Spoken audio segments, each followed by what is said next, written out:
How would you like to experience the thrill of never being held accountable for your actions? You could crush people like ants without consequence, or tear off their heads or limbs as you please. Believe me, such a life is but one small step away. What point is he trying to make? Freedom? But the freedom to kill? To do evil and get away with it? Why would you offer me that? The creation of a world is the ultimate scientific experiment. I have taken my research to the highest level, where I shall be not just a god, but also a servant to many sacred spirits. I shall heed the truth and perform holy deeds. A god's laboratory is the perfect playground, but it needs the right occupant to explore its full potential. Mortals are found everywhere one looks. Not so with Descenders. I'd prefer my first guest to be a distinguished individual such as yourself. And I know you could make the most of the opportunities. So the condition for entering the new world is to take innocent lives. The same dilemma that Rerir once faced. Could I really bring myself to kill others for my own benefit? Rerir did. And look where it got him. Have you made up your mind? I can't do it. Your playground is no place for me. You're putting your hopes in the wrong person. But we both know I'm not quite the hero you say I am either. I have my own reasons for the journey I'm on. And they aren't all selfless. You've grown a lot since we last met. But there are still things you are unwilling to compromise on. This will only hinder you. Why don't I lower my requirements a little as a gesture of goodwill? I'll give you a little time to learn to be a less noble soul. That'll make things much easier for you. I really doubt I could live that sort of life. And yet you already sound less defiant than a moment ago. The benefits appeal to you because you can read the signs of the times. Why don't we return to my research facility? Your last visit was so rushed. There is much that I have yet to show you.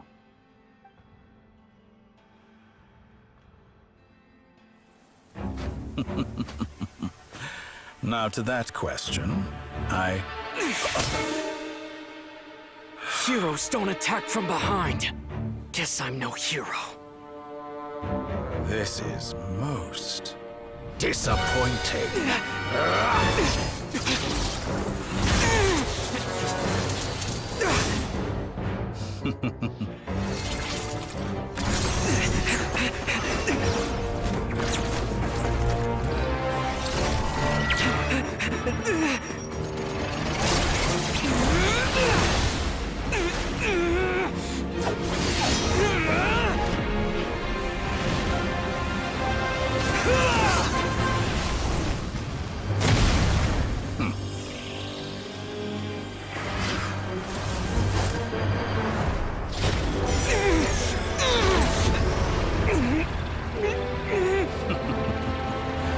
Now then.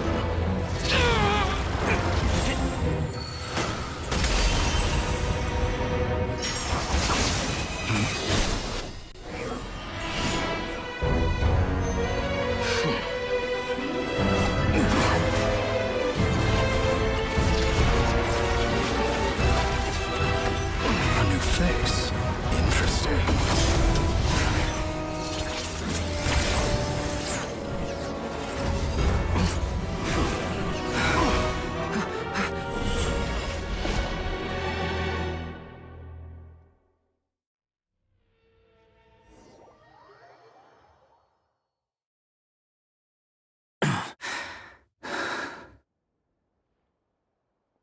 You're still gonna call me Hack Guy after that, huh?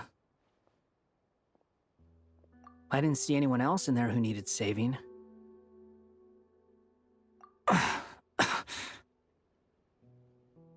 It's nothing. I'll be fine. Why are you looking at me like that? Is it that shocking that I'd come to your rescue? I owed you a favor back in Sumeru. Now we're even. Distracting Dotori was tough. I won't lie. He's not gonna fall for the same trick twice. That was my one shot. I'd hoped to use it to take him out. Ugh. I never wanted to obliterate someone more than I do right now. Dotori doesn't recognize me, but his segments were originally made based on an analysis of my operational principles. I expect it's only a matter of time before he figures out what I am. So Dotori doesn't recognize Wanderer because he deleted himself from Irminsul. Did he really miss his only chance for revenge by saving me? Why the long face? Hey, I'm not blaming you, okay? And I'm not complaining either. Rescuing you and killing Dotori are equally important goals. Everyone would be pretty stuck without you. It's best you live to fight another day. How are you holding up? Are you all right? Hat Guy said to put safety first, so we agreed to run as far away as we could after leaving the energy field, and only meet up once it was safe. You don't look injured. It seems that Dotori didn't do anything to you. All right. Rescue operation complete. Let's head back. There's a lot more work to be done before this is over.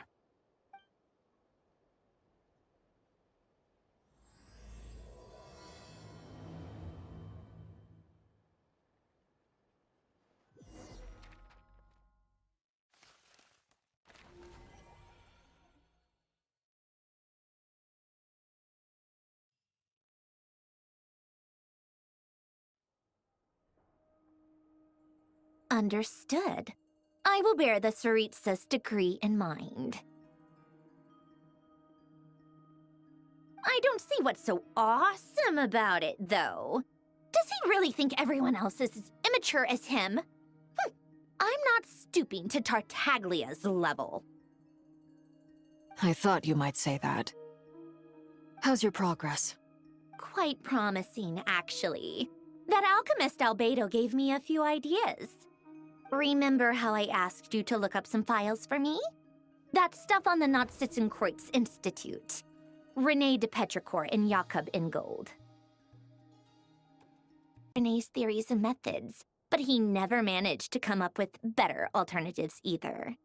So I adopted some of René's ideas. I thought Alain was like a father to you. He and René were mortal enemies, were they not? And what would you say if Lenny and his friends one day learned something useful from someone you utterly detested? I would applaud them for it. That would mean that they have surpassed me. For all we know, Alain Giltan might have thought the same thing. Not that it matters, though. He's dead, and I'm alive. So it's my call to make. Once you die, it doesn't matter how great you were in life. Only the living get to decide what happens next.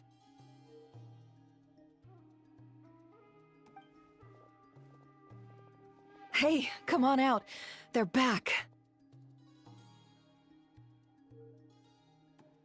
Huh?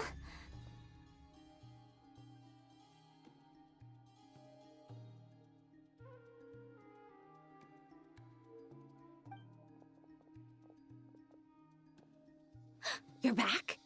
And your head's still screwed on? And you still have all your limbs? What does it look like? Way to keep your composure, madam. Excuse you. I am perfectly composed. Glad you're okay. Yes, it's a huge relief. Worry? Oh, yeah, right. You think we, the Fatui, were worried about you? We were worried sick. Hey! The Traveler and I were already friends. You are free to join this mission in whatever capacity you please, much like your tea parties. It's a laugh a minute with you guys. I must say, I was quite surprised when Mr. Albedo told me he would need no additional aid. We discussed this on our way back as well. I am rarely so unequivocal, but in this case, we had full confidence in Hat Guy. He said he knew what he was doing. Albedo and I pretty much had to just wait outside on standby. Meanwhile, Hat Guy broke into the energy field and rescued the Traveler solo. You didn't have to mention that. Well, I'm thoroughly impressed. You are a force to be reckoned with, Hat Guy. Is he back? Is he really back? Traveler! It's really you!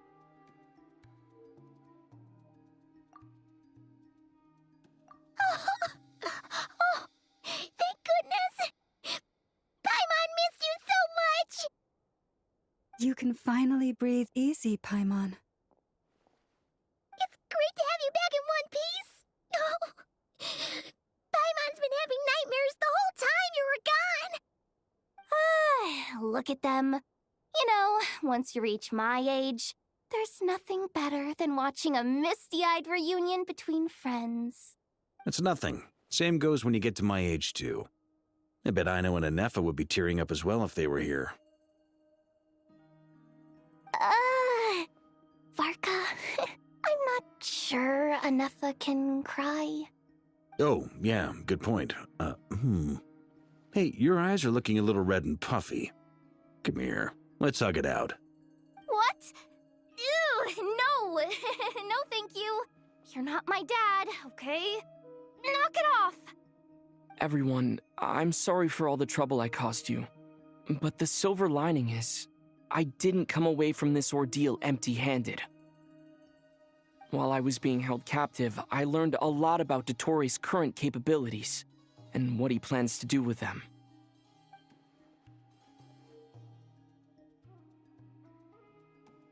The three moon goddesses were even more powerful than we imagined. No wonder Dottore believes himself to be equal to the gods, maybe even superior. Utter blasphemy. While everyone was gone, Nefer and I made an interesting discovery, and I believe Miss Sandrone has something to share too. Ma'am, perhaps you could do the honors?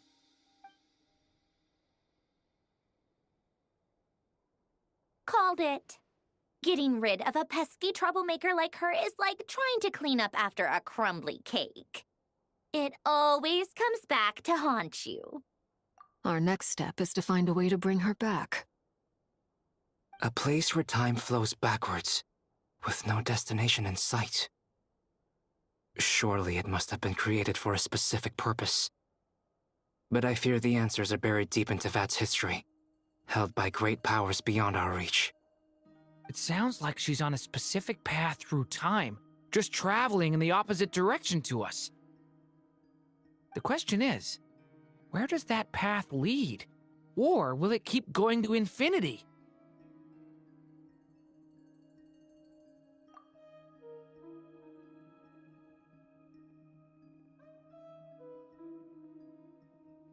We considered that question as well. Strictly speaking, time is not infinite. Indeed not. Every road has an end. Nicole! You sure love quietly sneaking in mid-conversation. I do, in fact. It's something I've always done at our mages' tea parties. Quiet, mysterious, and persuasive.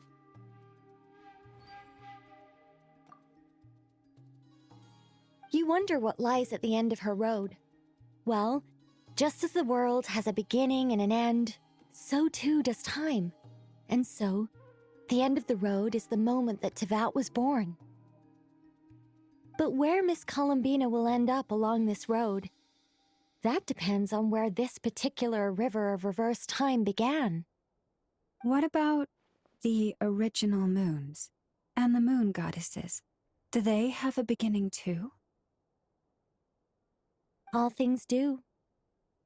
In the beginning, no moons adorned the sky.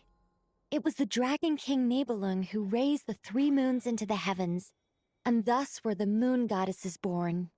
They were shadows of the planet, born to wield Nibelung's authority and oversee the world on his behalf. They were extensions of his will, manifestations of his majesty. But then one day, they disappeared just as suddenly as they had once been brought into being. Nobody knew where they had gone.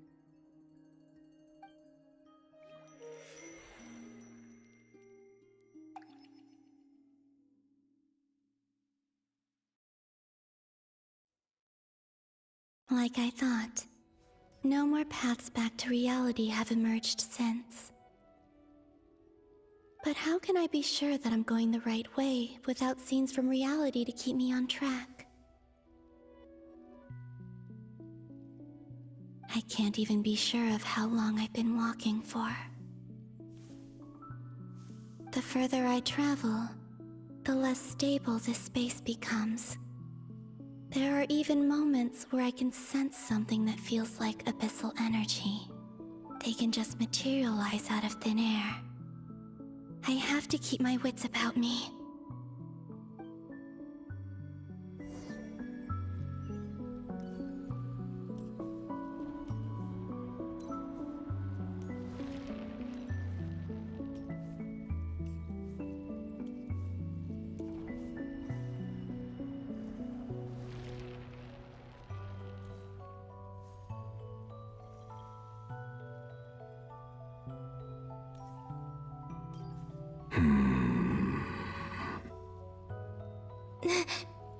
Is that the Ray here of Solnari?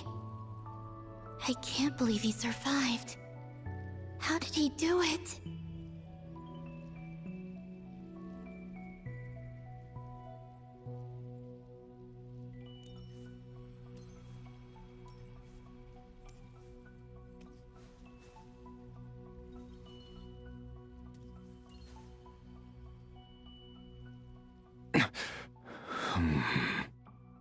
You are the moon goddess. But how?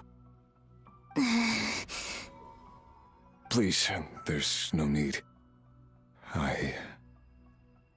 I'm not interested in fighting anymore. I find that a little difficult to believe. Yeah. Honestly, so do I. The way you used my own power against me was... It was a brilliant strategy.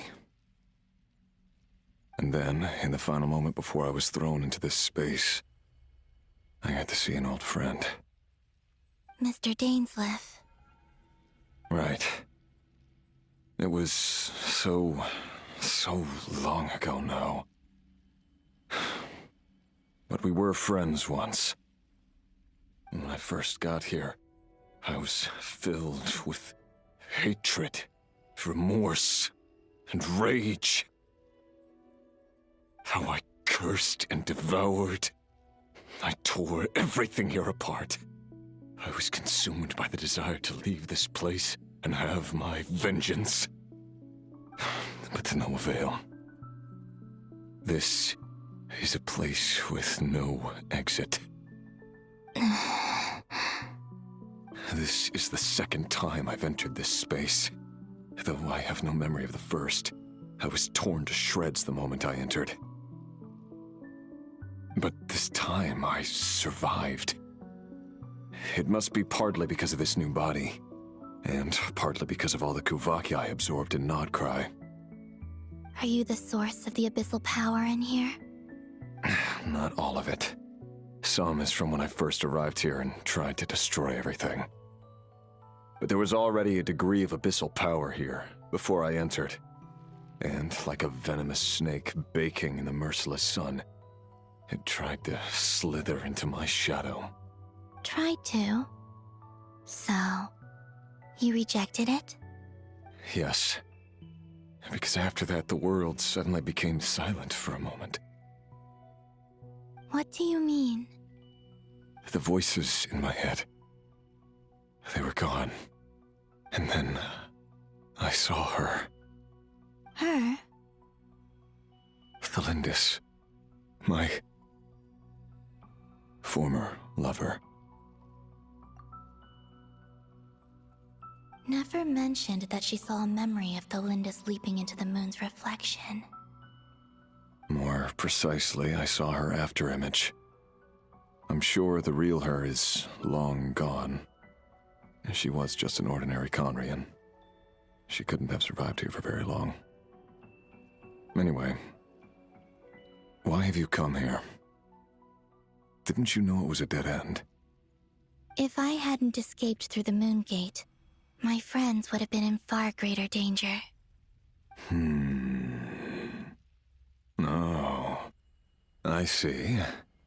Because of your power. The power of a moon goddess. What? You'd like to know how I know, wouldn't you? The one who resurrected me said so. I could hear a deep lust for power in his voice. Do you mean... Dottore? Dottore. So that's what he's called. He'd been collecting fragments of my body for a long time, all so that he could resurrect me at the moment of his choosing. I had no interest in his research, but being as corroded by the abyss as I was, we were aligned as far as hunting the moons and recovering my strength were concerned. So that's why the Wild Hunt suddenly became so active in Nodcry. When I left the Fatui in my weakened state, Dottore must have felt that his time had come. Moon Goddess? Could I ask a favor of you? What? I know this is a lot to ask, especially from someone who tried to kill you. If you refuse, I won't fight it. But this is the only thing I desire now. What do you want? I'd like you to take a message to Thalindis for me. Thalindis? But... Yes, she's dead. But like I said, I saw her afterimage. I can sense that some part of her soul remains here. Far, far ahead. Why don't you go and speak to her yourself? I can't. I don't know why, but I can't move freely in this space as you can. All I can see is a glimpse of her, walking away. Just like the moment when I last saw her in life. In return, I will clear these abyssal obstacles for you. No, not in return.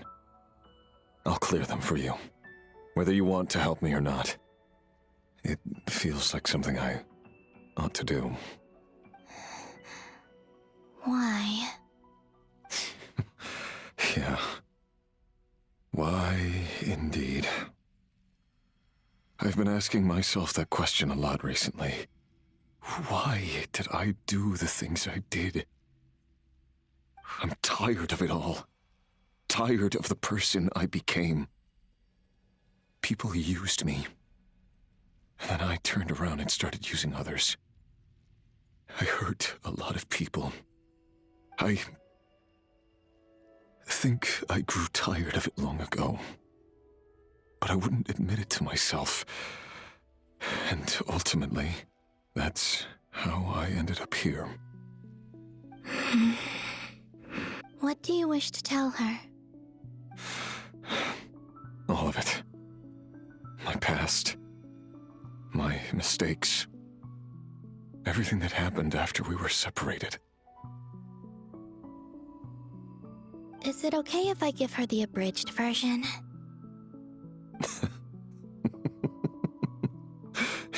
Yeah, I'm sure there's plenty you can skip over. Just tell her the important parts. Whatever you think that means.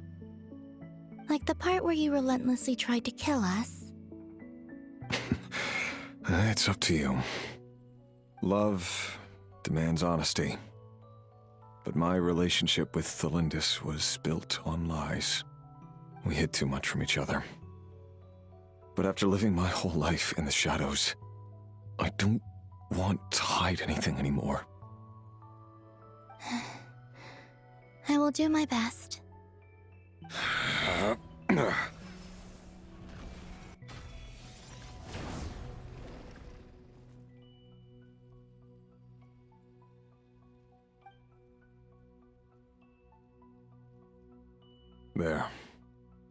The Abyss will no longer stand in your way.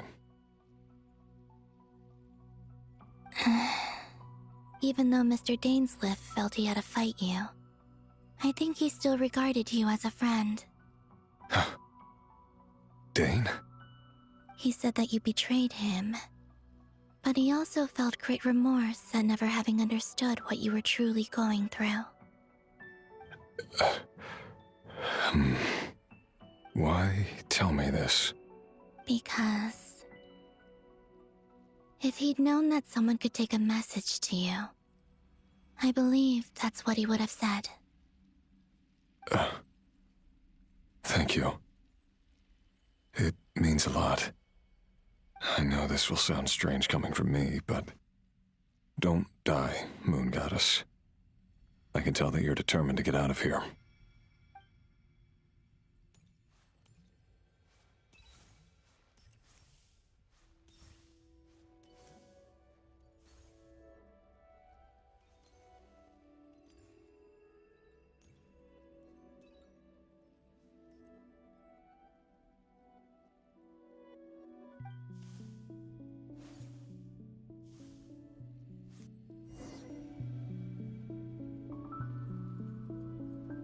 He kept his word. The Abyss is no longer obstructing my path.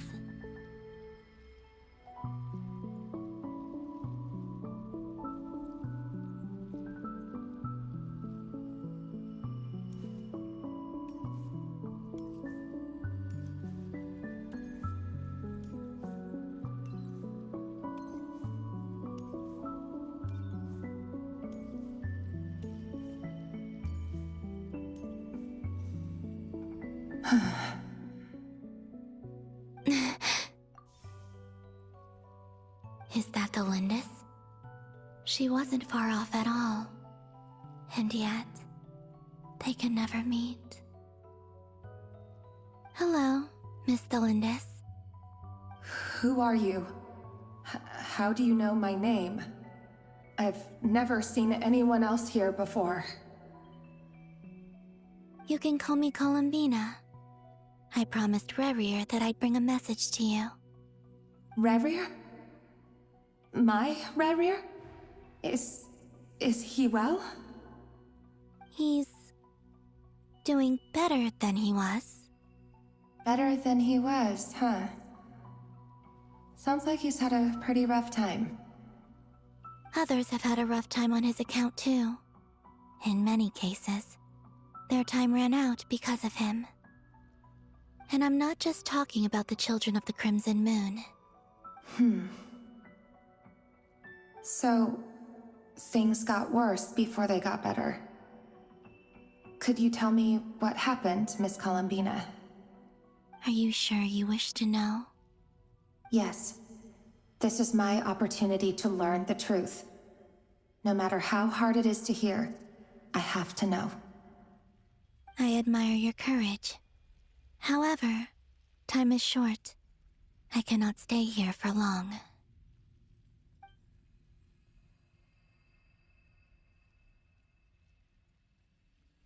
Rerir had seeds of hatred in his heart, and many people nursed them for their own ends. On some level, everything he did was to try and find a way to see you again. But in the end, he came to regret his mistakes.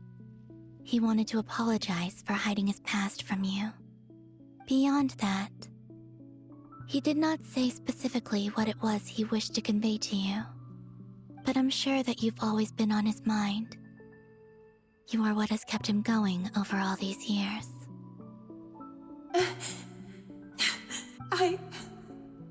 I'm sorry, Miss Columbina. This is so upsetting. I'm not sure how to put my feelings into words. It's all right. I understand. Well, that's everything from me. So, I guess I'll be... Wait. One moment. Time flows backwards here.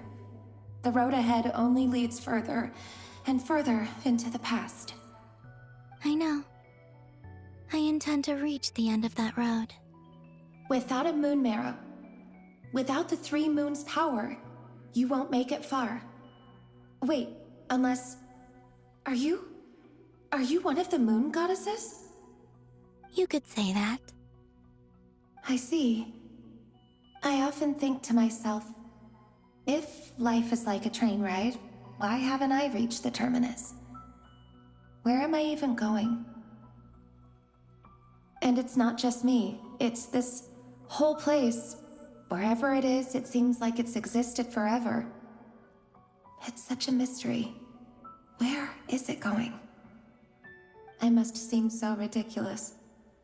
I can't answer these basic questions, and yet I jumped right in here without hesitating, only to be torn apart the moment I entered by powerful energy currents. Only my soul remains now. Thinking back, I was suddenly overcome with fear and terror in that moment. Perhaps I too became bewitched by the abyss. I may have been the leverage it needed to control Rayrir.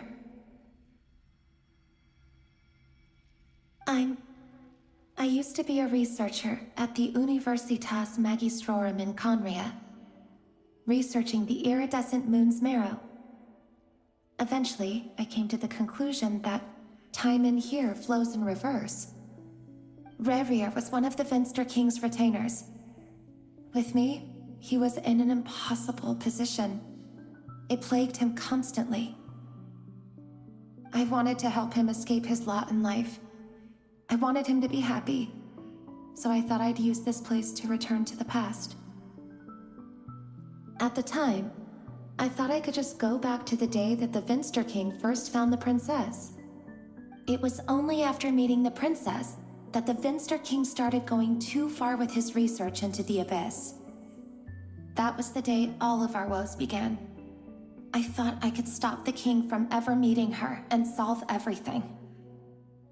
I couldn't kill the Vinster King himself, so I had to find another way to save Rayrir. That's why I wanted to go back, to kill the person who had brought new possibilities to our realm. I'm sure it was a futile endeavor, but the abyss probably enhances the basest human desires. So I naively hoped I could change everything. But I was simply too weak. Like a speck of dust against the whole universe. Look at me. I didn't even survive the journey here. Not physically, at least. I know I'm never getting out of here. But you're different. You can make it, and I want to help you. I owe you that much. How do you plan to help me? Have you noticed the golden energy that exists here? Based on my past research and my observations since coming here, I believe they carry you forward faster. I can share what I've learned, and help you understand the pattern in which this energy appears.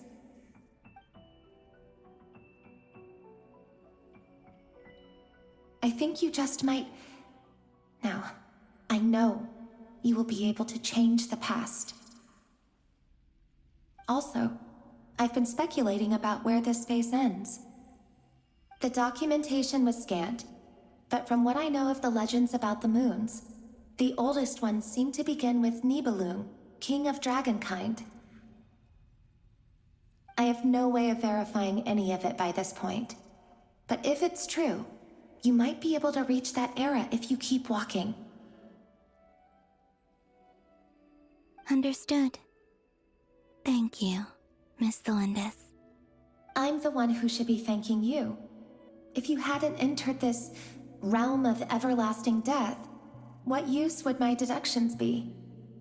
Thanks to you, they have some meaning. About Rayrir, I'm so sorry. For everything. It wasn't your fault.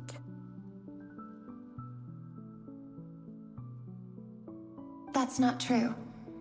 Because we both feared bringing trouble upon each other, neither of us ever told the truth.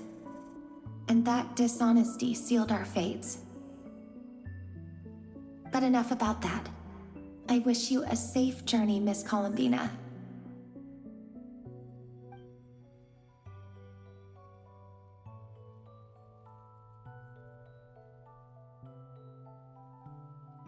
and may the outside world never have to experience pain like this again. Rerir, you're there, aren't you? I cannot see you, because you exist in the future. I expect we'll be trapped in this prison of space-time for all eternity.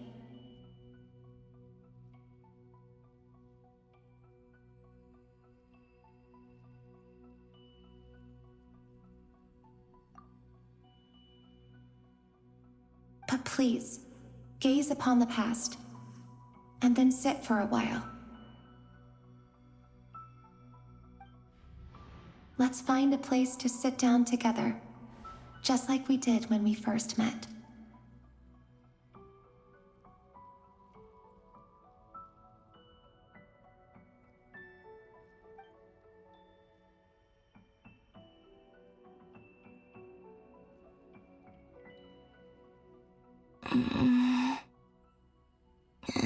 How long have I been walking? How much further till I reach the end?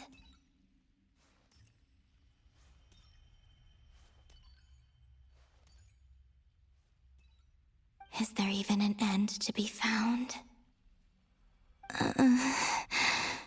Everything's getting blurry.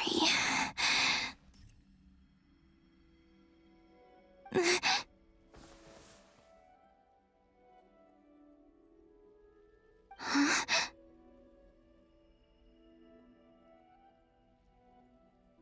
Are you all right, little sister? Have you come from the distant future?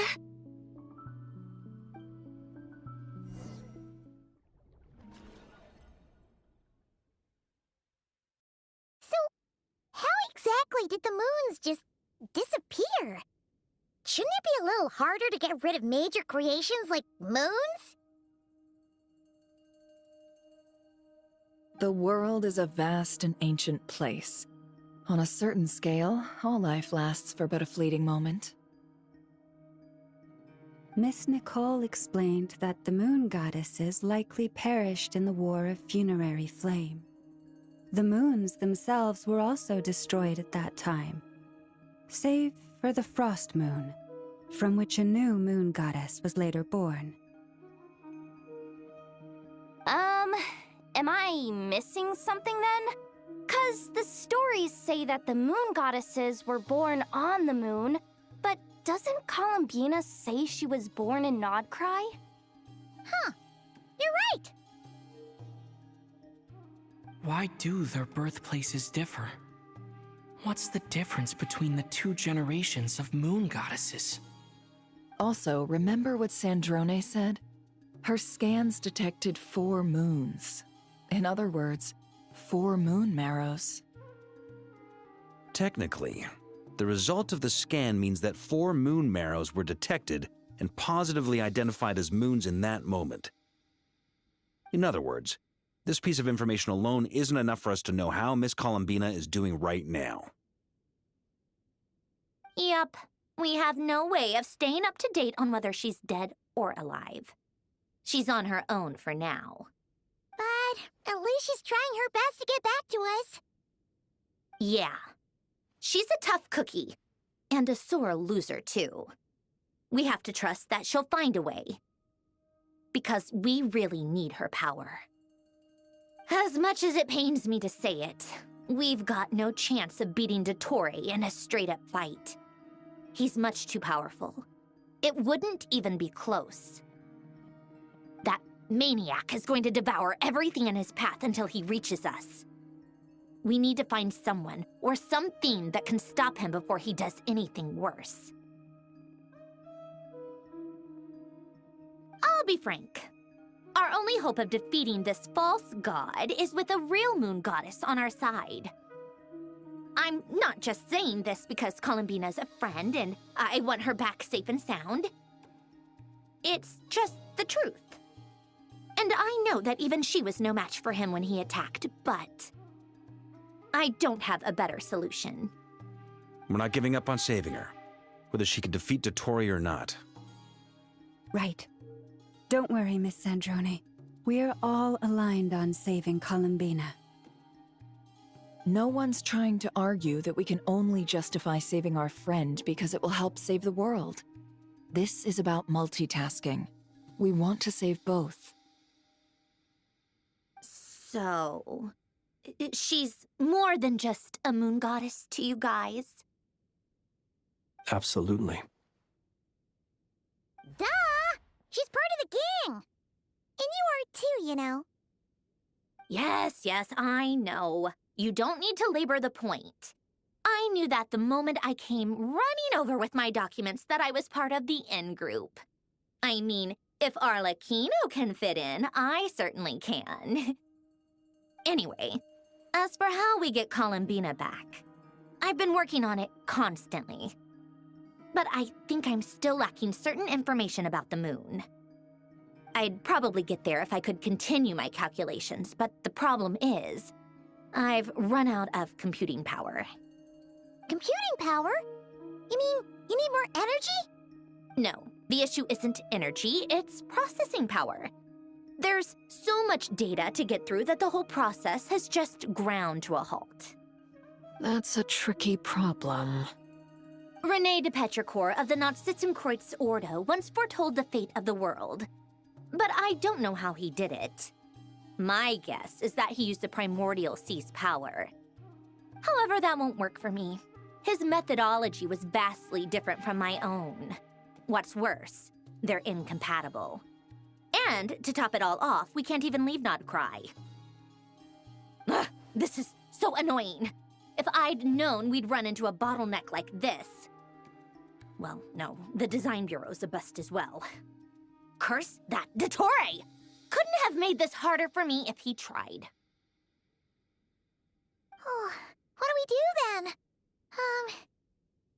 How about we grab a bite to eat and take a break? Maybe something will come to mind after you've cleared your head. You don't get it, do you? I'm trying to calculate the fate of an entire world here. And I need accurate results, not vague prophecies. Where the heck am I gonna find the computing power for that? Ahem. Anyway, time to shelve the discussion on technical difficulties. Being a killjoy isn't very ladylike, after all. Either way, we've done what we can. Rest well, everyone. Remember to let us know if anything new comes up. Hat guy? Is he hinting that we should talk outside? Let's go somewhere a little more private.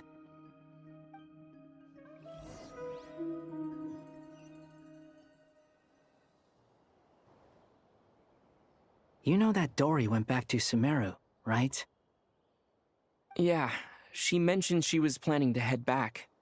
Things aren't looking good for Nodcry. She's gone to spread the word so that Sumeru has a chance to prepare for the worst. From what I know of Dottore, there are two possible reasons why he hasn't made a move yet. One is that he's still working through some kinks in his new powers. The other is, he wants to see how we're going to react. He'll easily devour everything eventually, so I guess he's in no rush to make it happen. The first false god he made was me. Now it's his turn. Even though my records were erased from Irminsul, Dottore's ideas haven't changed one bit. He once told me that becoming a god was like turning yourself into a hungry wolf or giant serpent to devour the moon. Clearly, he began studying the moon goddess's powers long before he even tried making a god. He's always wanted to get his greedy hands on divine authority one way or another. And in the end, he devoured the moon where I failed.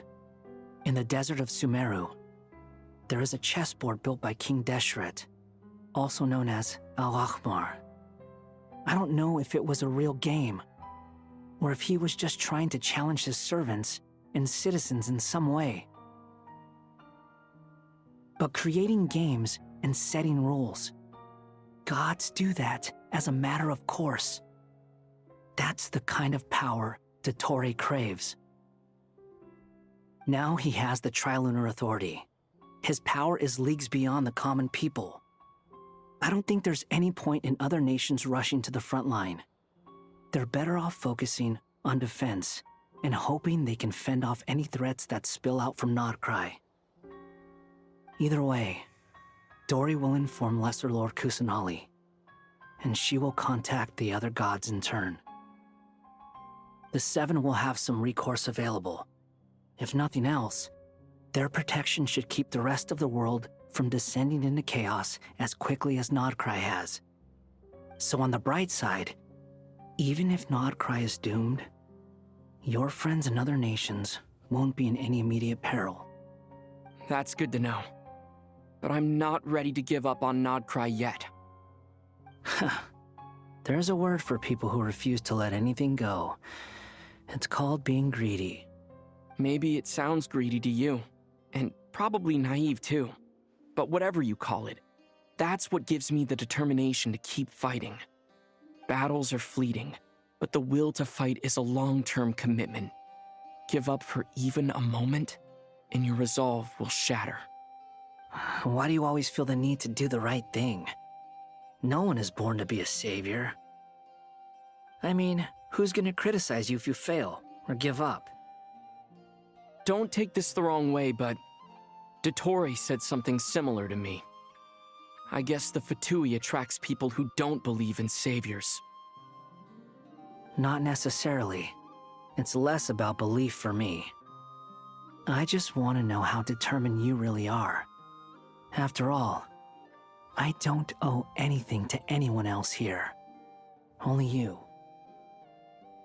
You look kinda worried. If your arch-nemesis was about to achieve their ultimate goal, I think you might feel a little worried too.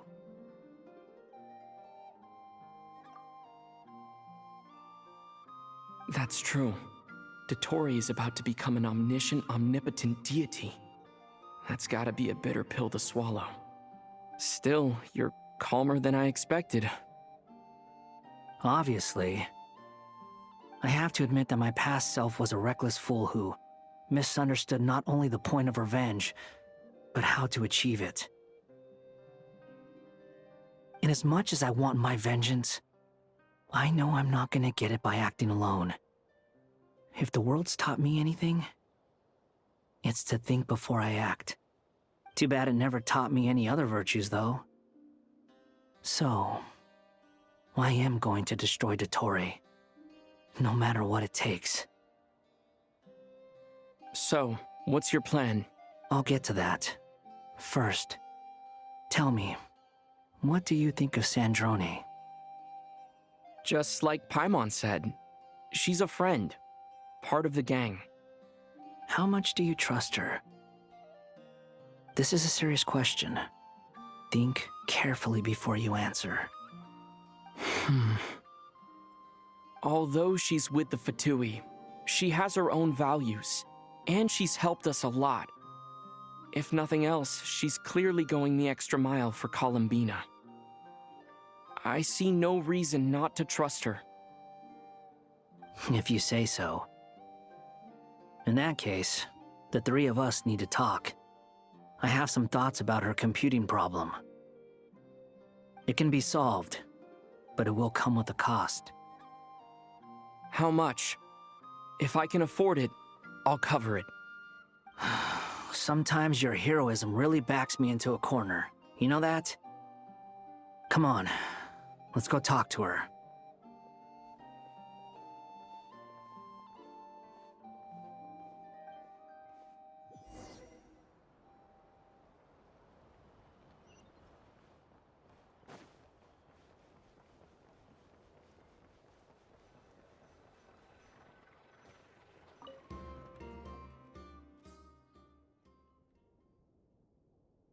Miss Androne, Traveler. Hey there. Paimon's here too! She was just helping them sort through their things. How did your chat go? That was fast. The call only just ended. Well, you said it was urgent, so we got here as quickly as we could. Albedo, I have some alchemy questions for you. I see. Looks like my knowledge proved useful after all.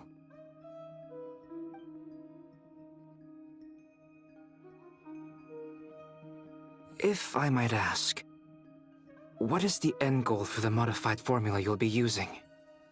I needed to predict the future of the entire world.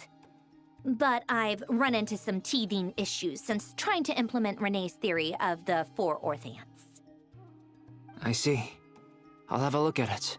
Still, computing power is the real issue here. How do you plan to solve it? About that, it's been sorted. Oh, with the Traveler's help?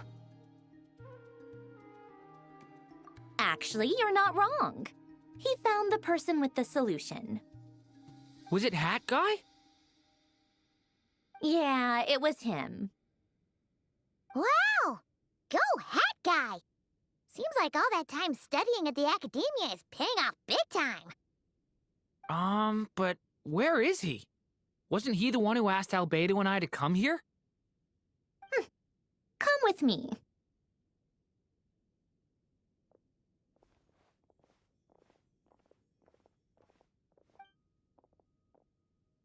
Hat Guy? What's happened to him? Hat Guy! Can you hear us? No response. I guess he's in hibernation. Hat Guy mentioned that he was a puppet. It seems that his functions are currently shut down. I presume this has something to do with the solution to your computing problem. That's right. He and the Traveler came to see me. Wait, what?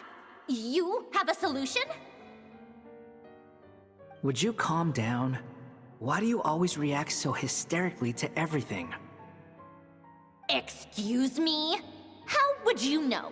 You shouldn't be so quick to judge complete strangers. It's very bad manners.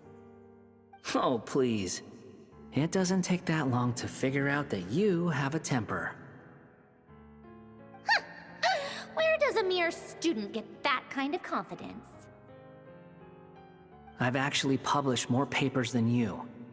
Not that status counts for much. Even Paimon's applied for academia admission.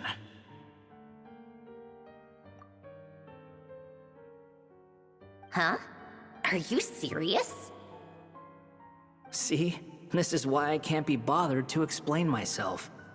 She recognizes no one's skills but her own. Okay, fine. I'll hear you out. So, tell me, how do you propose to solve my computing power problem? This world itself is constantly processing all kinds of information.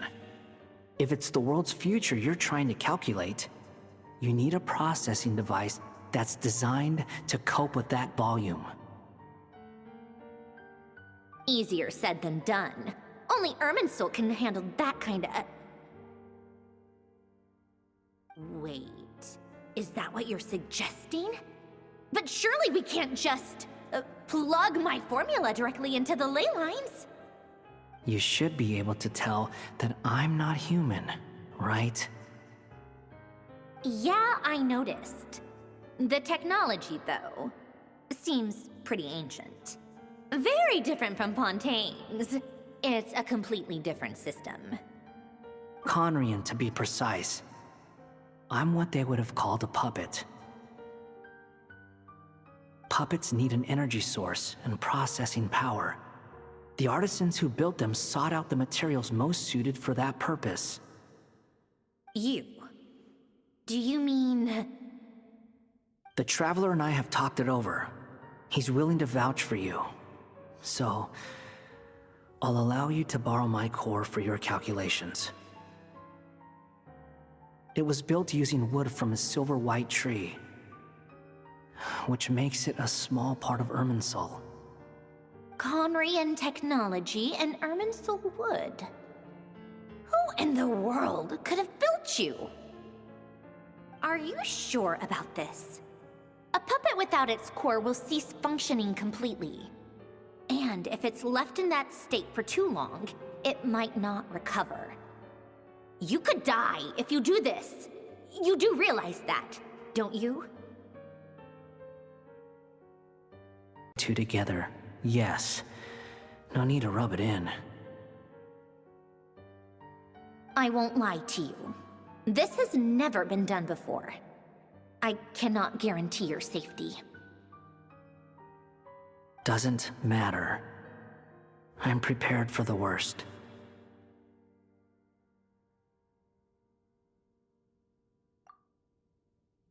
Did you two actually talk this through? Is he... Are we really considering this? Yes, we discussed it. The bottom line is, he trusts me, and I trust you. Let's give it a shot, shall we? Honestly, I have no clue where this kid even came from. But for whatever reason, he lent me his core to use in my formula. I'm very close to finishing my calculations now, and the core is currently in use. So I'm sorry, but I can only show you a sketch right now. This is what the core looks like. A silver-white branch. It certainly matches the legends told about Irminsul. Is Hat Guy gonna be okay? He's not gonna die, right?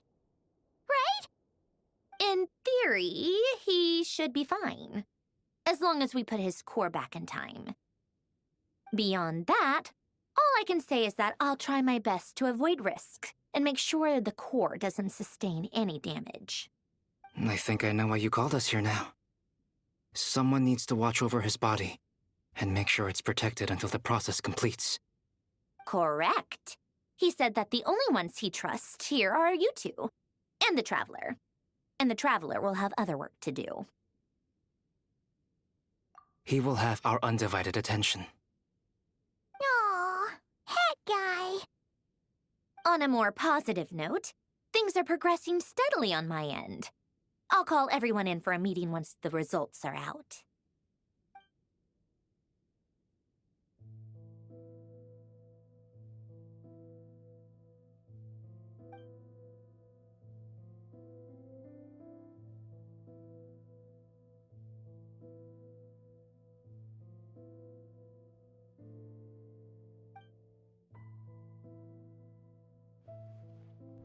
The worst case scenario with the core removal is either a system reset or a total loss of function.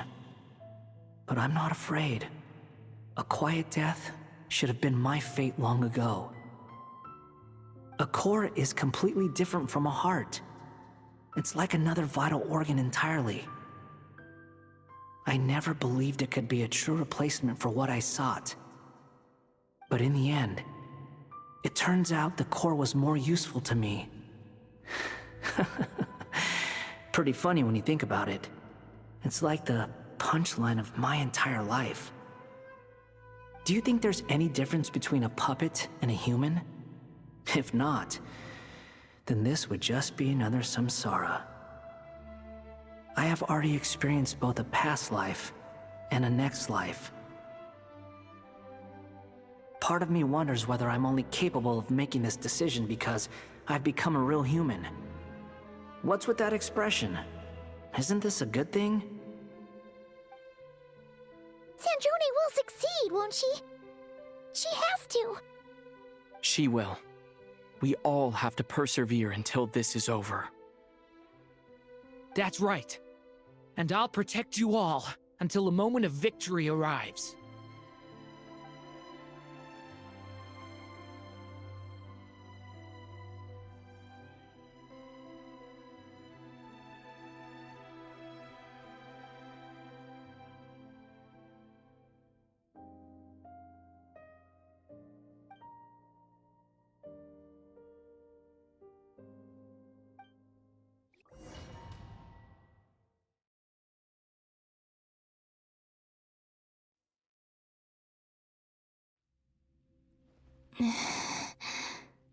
Who are you?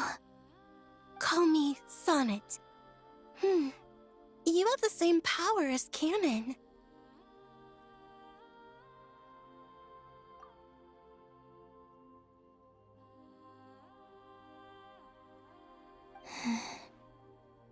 Sonnet. So, you're the goddess of the iridescent moon? Oh, goodness. You recognize me? Well then, what's your name?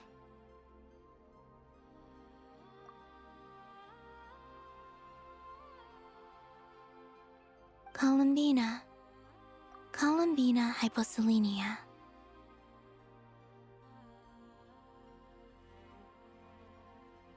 Hyposelenia? What a lovely name. Did you choose it yourself? It was a joint effort between me and my friends. Friends? You mean your friends in the heavens? Huh? Oh, sorry. You must be exhausted. I apologize. Hang in there. Let me introduce you to my older sisters. Do you mean the other two moon goddesses? Arya and Canon? Wow, you sure know a lot. Hey, does that mean that our story goes on into the future? Oh, I guess that wasn't the best question to ask. It's all right. We were prepared for that possibility. You could say we were too prepared. I can't even remember how long my sisters and I have been here by this point. When did you get here? How long has it been? I can't say for sure, but it feels like it's been forever. I see. Are you feeling all right? You look a little unwell. I can hold out a while longer.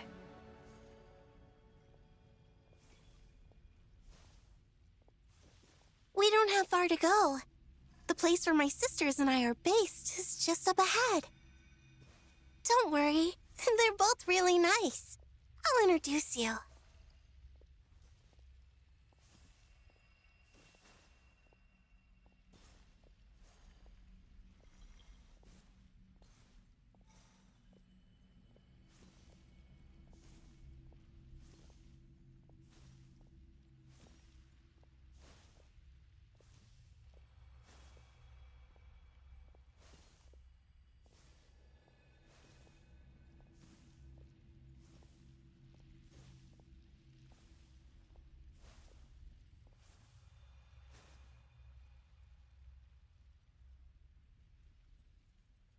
Sisters! I'm back!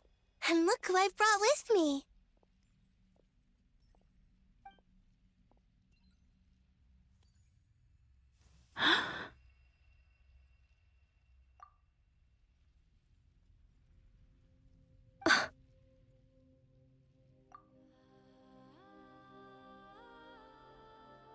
It's our lovely little sister, born in the far future. The pleasure is all mine.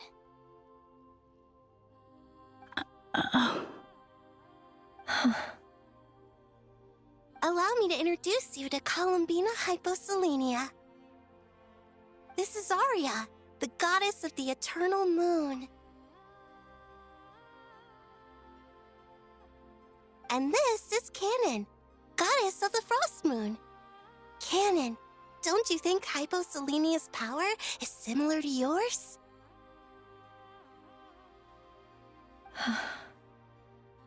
Hello, Columbina. I apologize for our startled reaction just now. And please, forgive our little sister if she's been annoying you. She tends to talk a lot. It's fine. You seem shy. Don't worry, Columbina hyposelenia. No one can hurt you here. Could you tell me where here is? Please. I must know. My dear sister. This is where Tevat's original ruler, the Dragon King Nibelung, imprisoned the moon goddesses. What? You're scaring her, Canon. No, I'm fine. Please, continue. Nibelung, our original master, created us in the distant past to maintain Tevat.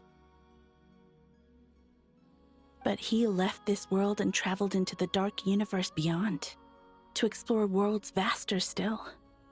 Day and night, we fulfilled our duty in the heavens, until the day that the first Descender arrived.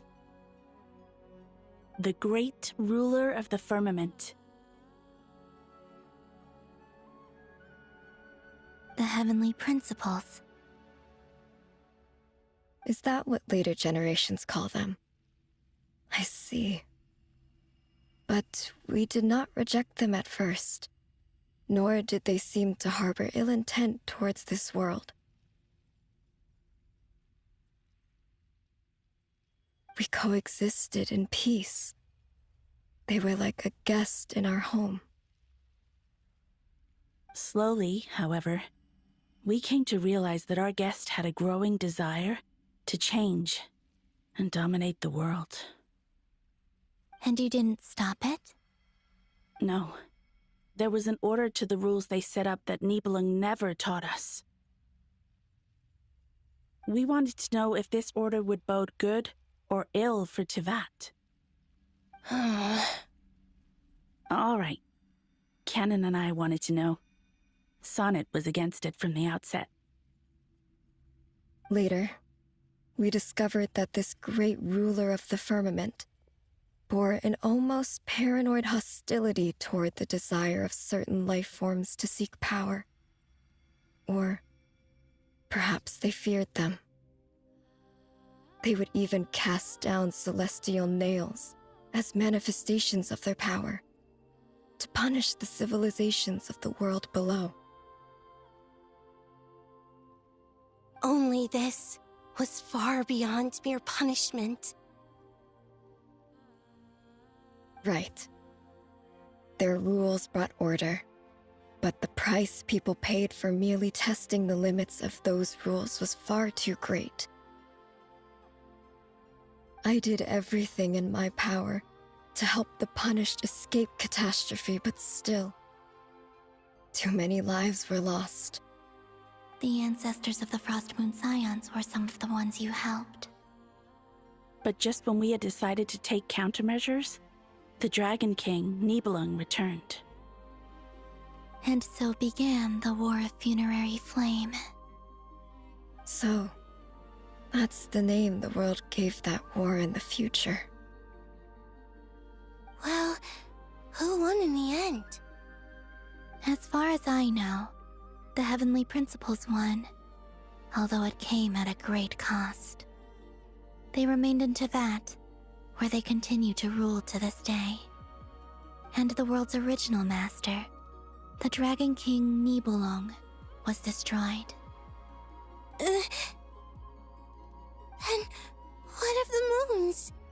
Are there still 3 moons in Tevat's skies? You can tell us the truth, Columbina. We know we are but remnants of a bygone age. We are prepared for the answer.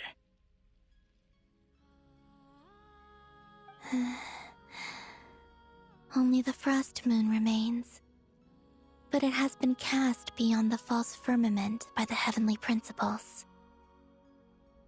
The eternal and iridescent moons were both shattered during the war. So death finally came for us in the end. Sonnet. But you're still here, aren't you? A moon goddess cannot live without her moon, Columbina. She's right. That's why I began to disappear.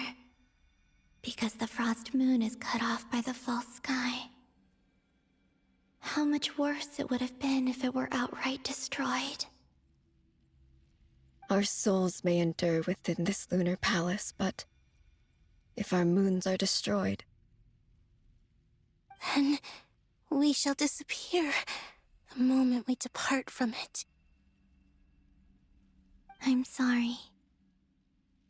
There's no need to apologize to us, dear sister. If anything, we owe the world an apology. If only we'd decided to act sooner, rather than arguing amongst ourselves. All the more reason not to spend this time in regret and repentance. Instead, we should focus our efforts on how we might help our future sister. Sorry? Don't you see, Columbina, your story is not yet over. Is that not why you are here?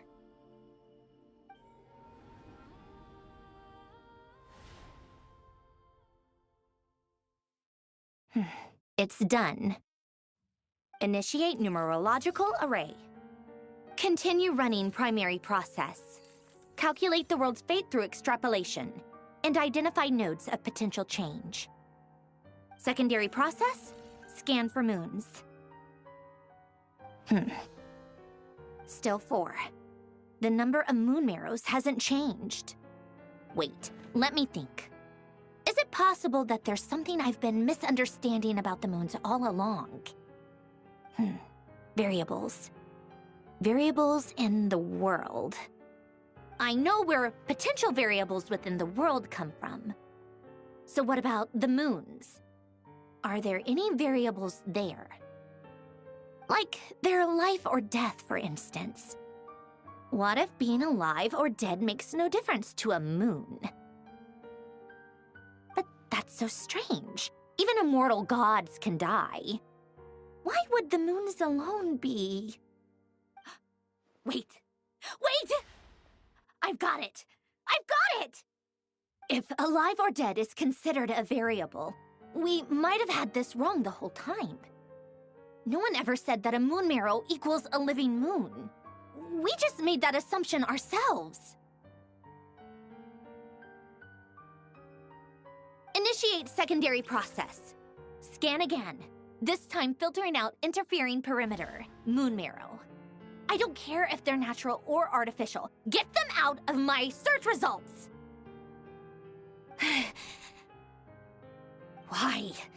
It says 3 moons still exist in Teyvat, even after excluding the moon marrows. But we know for a fact that 2 of them are dead. Redo the scan. Narrow the results to living moons and real moons. No, scrap that. Narrow it down to moons that have lunar authority and remain alive. Why? Why is it still 3? What is this, Columbina? Has the world lied to us? Or are you the one pulling the wool over our eyes?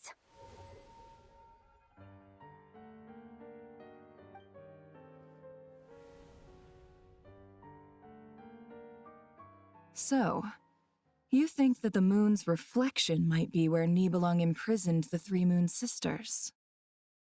Yes, it would explain a lot, such as why that space would respond to a moon goddess's power, opening the moon gate at her command. It would also explain why Miss Columbina has been unable to leave, and why time flows in reverse there.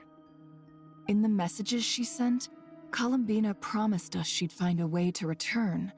But we have no way of knowing how, when, or where this might happen. The fact that she still has yet to reappear in this world indicates that returning from that place is no easy feat. We cannot afford to simply wait for her. So you're saying, if she could return by her own power alone, she would have done so long ago? Yes, she certainly wouldn't leave it to this late stage when it's so touch and go. I've been giving this some thought, and I've come to believe that Luana's harm might be an anchor that she left behind, as a sort of future waypoint.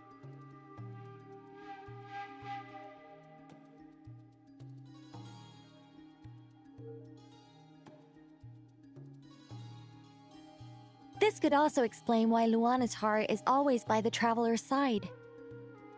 Sounds like a plausible theory. If that's the case, there must be some criteria we need to fulfill to allow Columbina to return to the present. The question is, what could they be?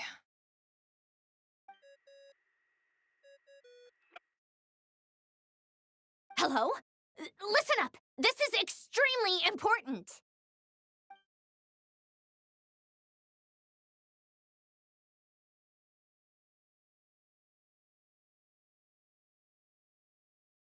Not only is Columbina alive, but she may well exist in a form unimaginable to us.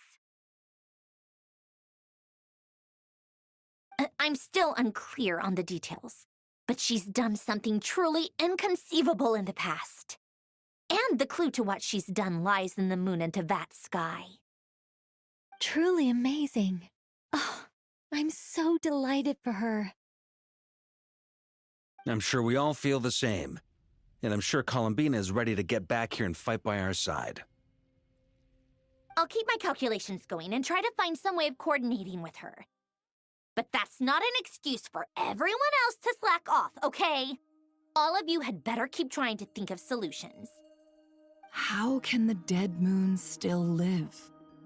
And Luanatar...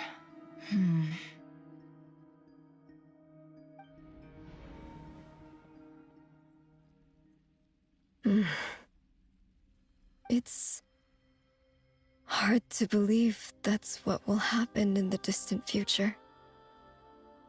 Our authority is linked to the most fundamental rules of Tevat. I suppose it's no wonder that many would covet that power. I didn't realize that when you said friends, you meant people who live down in Tevat. That's so lovely. I always wanted to go down there and have some fun. Have you ever tried leaving this prison? Of course. Between us, we've tried everything. But no matter where we go, this space will eventually bring us back here. It's like the center of a whirlpool. Everything ultimately converges here, at the moment when Nibelung imprisoned us.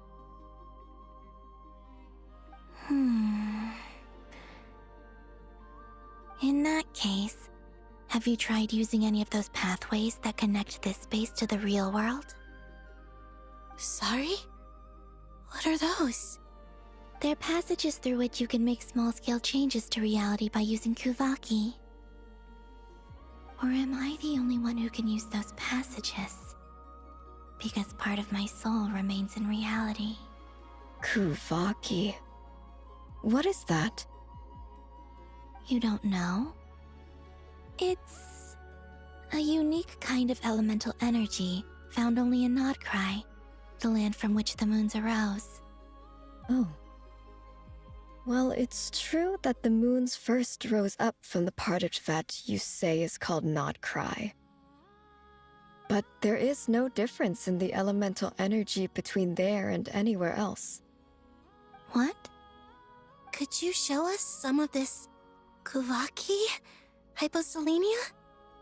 Maybe if we see it, it'll make more sense. Okay.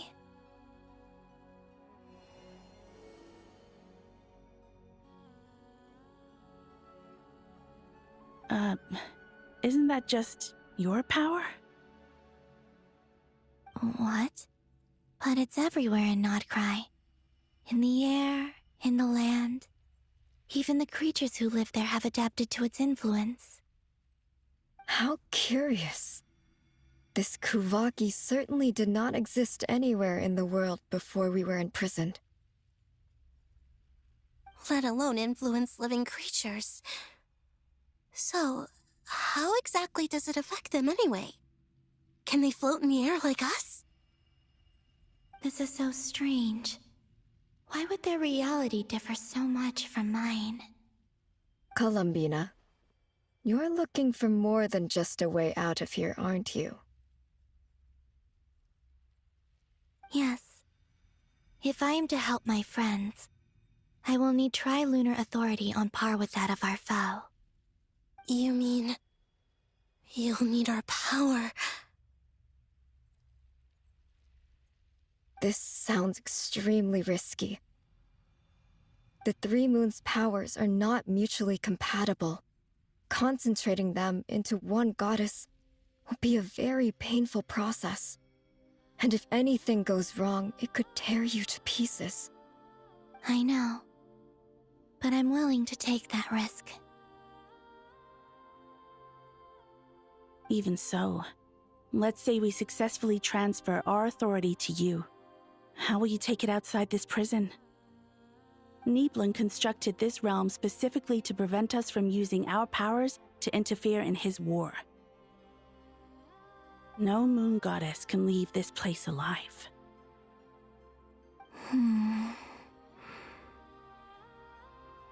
What if I don't leave alive?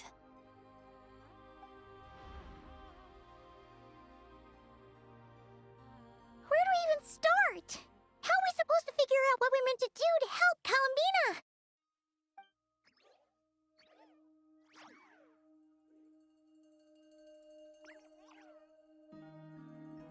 Columbina? What do you need from us?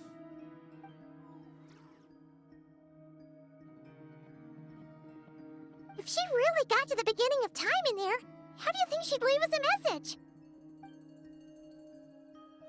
You don't think she'd write it down on a stone tablet somewhere in the hopes that we'd find it, do you? Seems unlikely. Columbina may not talk a lot, but she thinks deeply about issues like this. Let's review what we know. This is the Columbina who fought alongside us against the Rehir of Solnari, and with whom we celebrated Moon Prayer Night. She knows our personalities, our ways of doing things, even our unique strengths and abilities.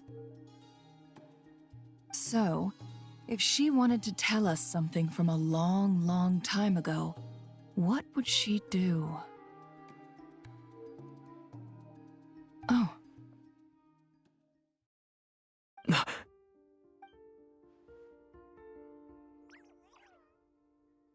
Traveler, you once said that those golden ripples also appeared when Luanatar was born. What if Columbina left Luanatar here, not just as an anchor to the real world, but for some other purpose? If she is part of Columbina, and Columbina knows that I can see past events through her... Oh yeah! Like when you peeked into Rare's past through his heart! Nefer, wait! If you're right about this, and you can really see past events through Luanatar, your eyes, they'll... Oh, I know. Looking at Rare's past in Conria was already enough of a strain on my eyes. Looking this far back into the past... it'll surely blind me.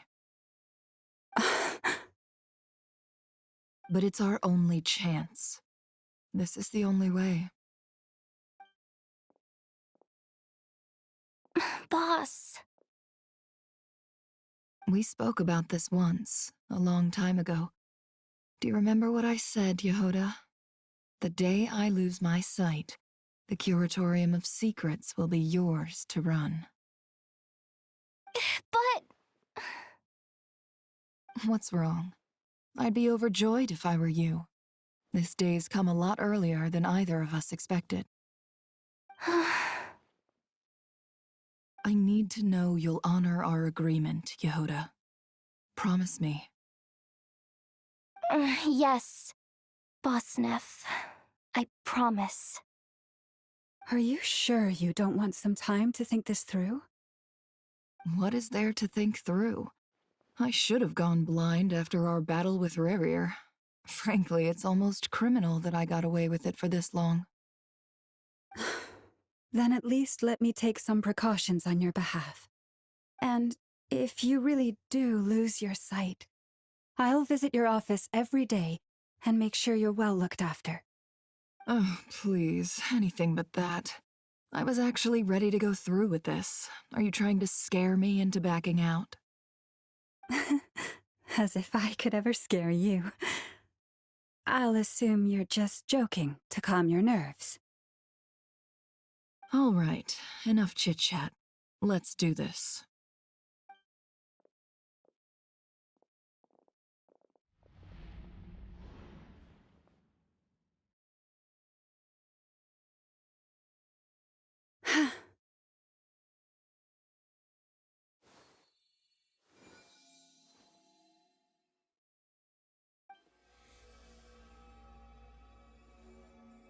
All done.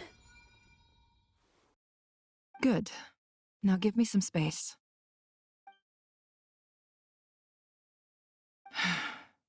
Come on then, little one. Show me what happened in the past.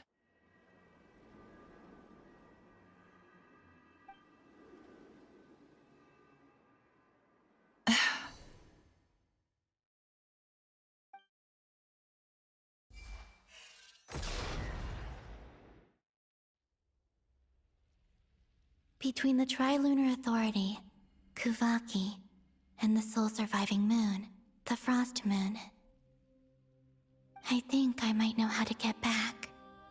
But I will need my sister's help. Time to go talk it over with them.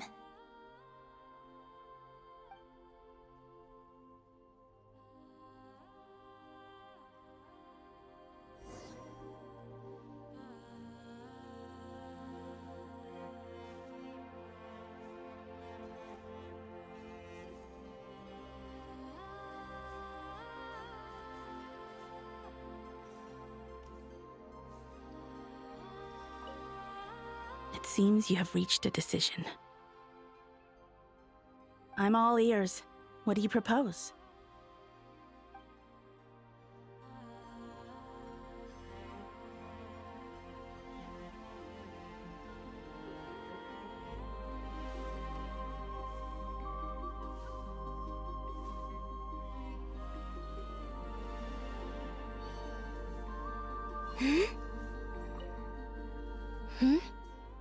Have you decided what to do? I hope it's not too dangerous. You really scared me when you said that thing about not leaving here alive. Come on, let's go find the other two.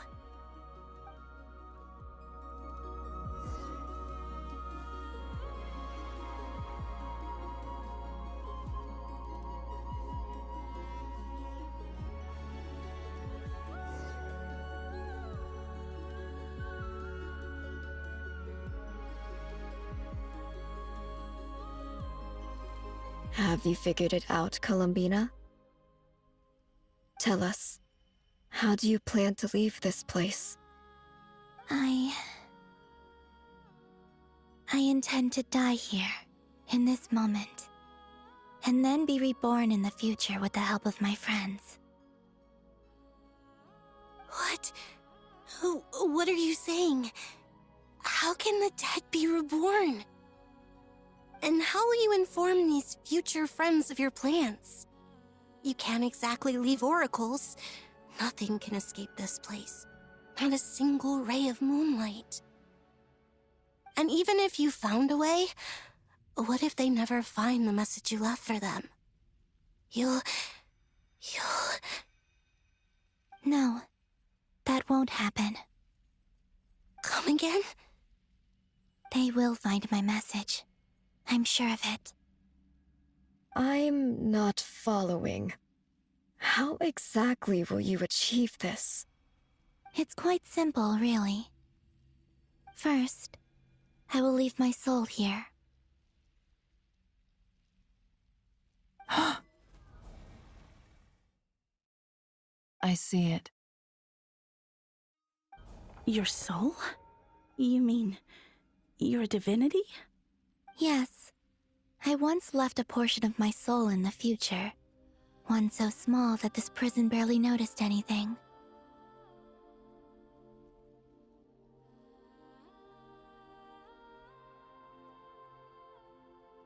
In this very moment, she can resonate with my soul across time.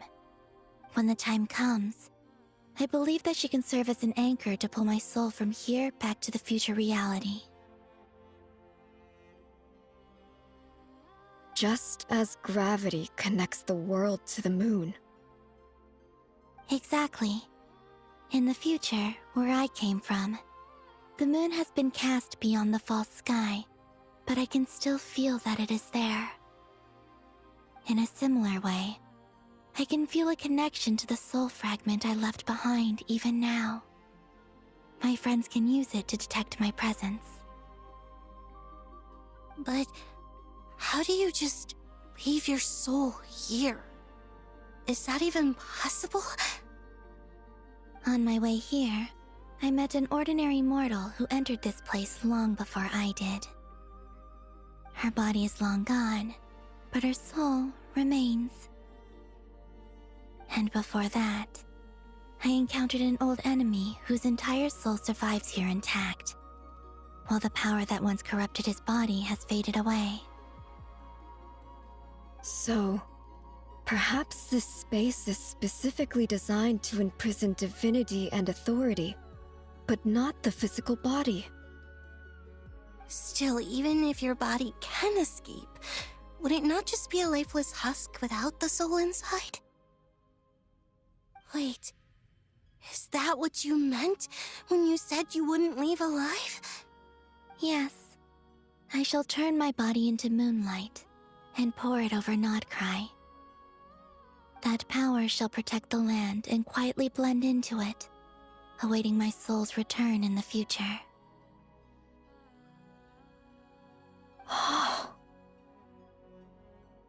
However, I cannot do this on my strength alone. I would need your help to do this, so I'm humbly asking for your assistance. Oh, dear sister, you need not be so formal. As I said before, we are but remnants of a bygone age. You, on the other hand, were born alone in that distant future, and you have walked a long and lonesome road since then. How could I bear to let your story end here in this dungeon? Don't forget, we are your sisters, your family.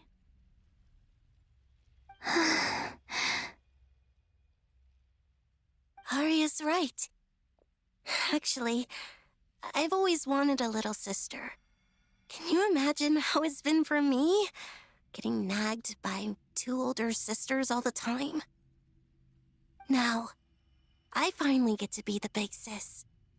And not just that, but I get to help you return to your world, too. How could I say no to that? Sonnet. Canon? I'm sorry.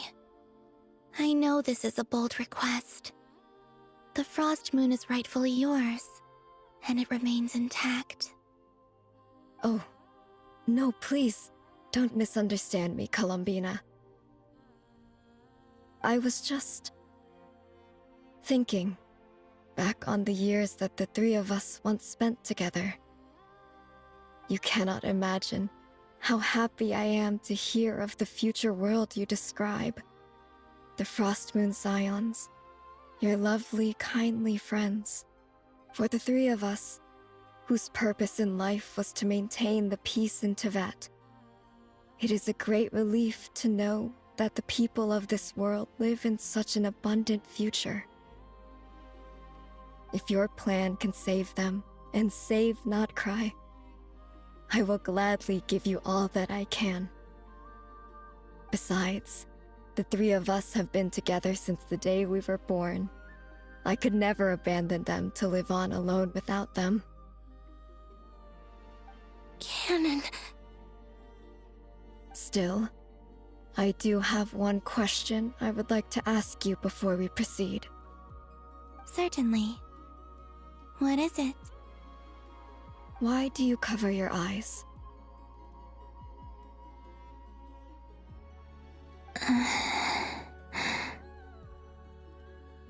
Yeah, I was curious about that too. But it seemed personal, so I didn't want to intrude.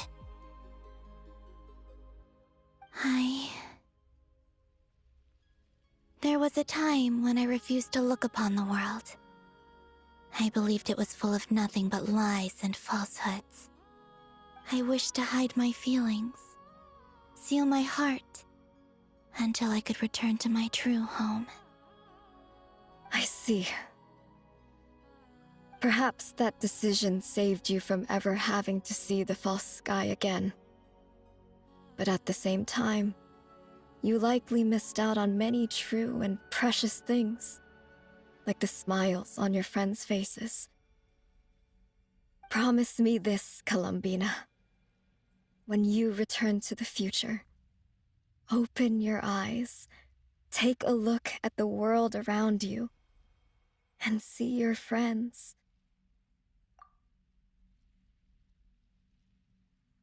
I'm sure that you know this already, given that you long to return. But that is your true home.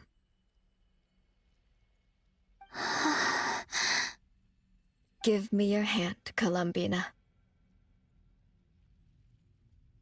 Aria, Sonnet, you too.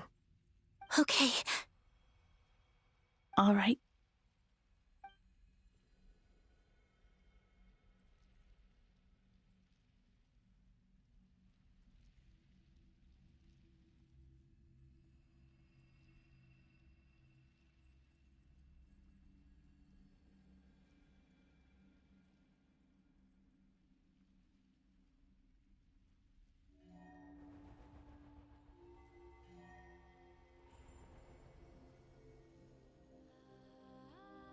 We once were the songs sung for eternity, but now it is you who must continue to sing.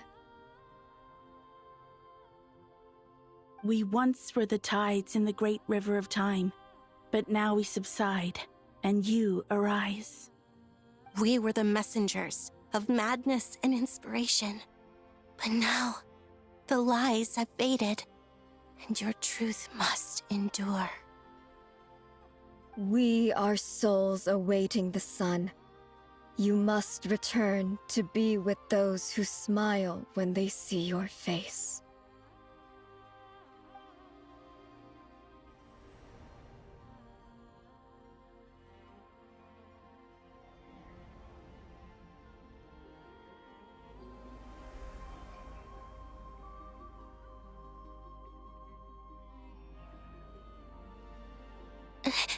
Is it done?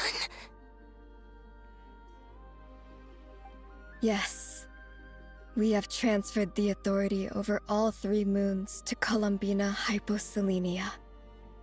From this moment on, she is the Tri-Lune Goddess, the one and only moon goddess of this world.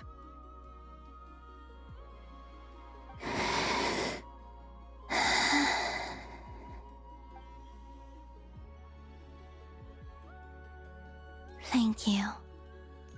Thank you, my sisters. Now go, and do what you believe is right, Columbina Hyposelenia. Be aware that we cannot grant you the power of the 3 moons beyond these prison walls.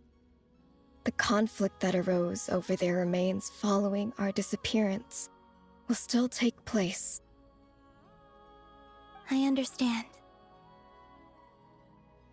Sisters, oh, my body. It feels... Now that we have given up our power and authority, our bodies are merely mortal shells. This prison is dissolving them as we speak. It's okay, Sonnet. The end must come for every god, just as it does for every human. That's all this is. The final destination of our lives. Canon and I will be by your side the whole way. We have one final request, Columbina. Could you use the 3 moons' power to send us back into the real world? Now that we have lost our powers, I doubt this space will seek to hold us further. It's just... we would like to spend our final moments together in the only place we ever called home. Of course. Gladly.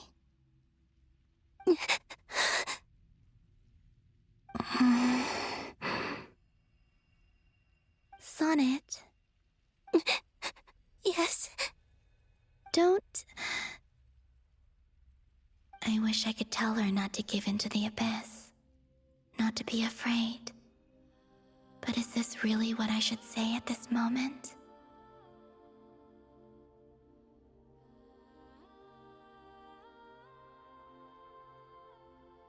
Don't forget. I'm so glad to have a big sister like you.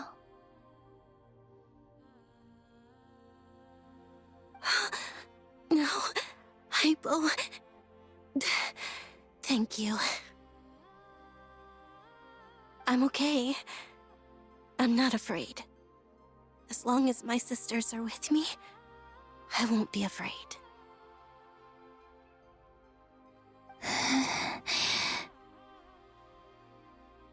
It looks like this is goodbye, sisters. Goodbye, Columbina. Take care of this world in our stead. I will.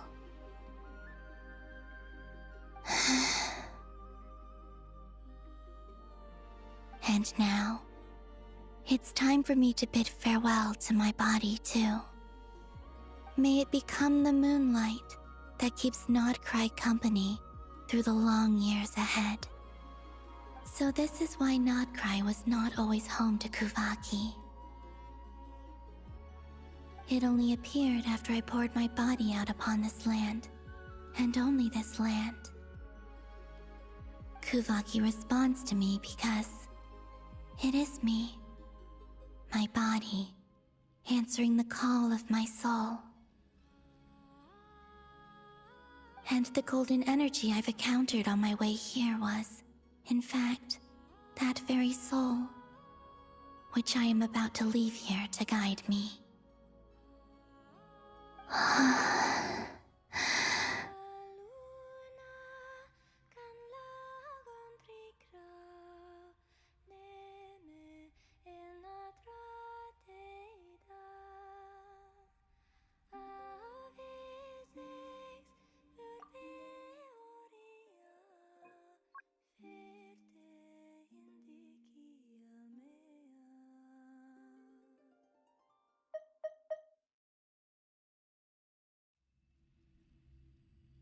O power Trilune, eternal moonlight. I, Columbina Hyposelenia, lay aside my body. Let it be cast into the dark night to illuminate the future. May it be a companion to all who dwell beneath the moon.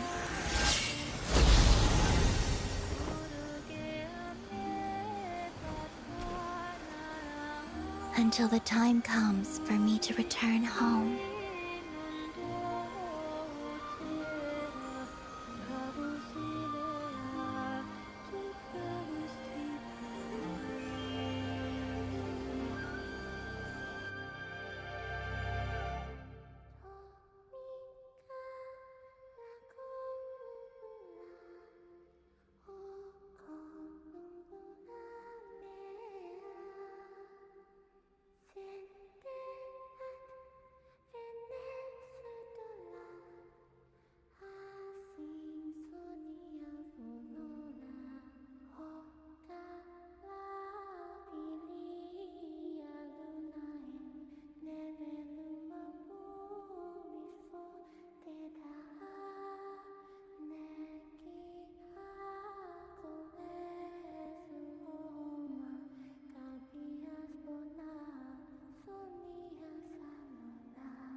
Was crazy!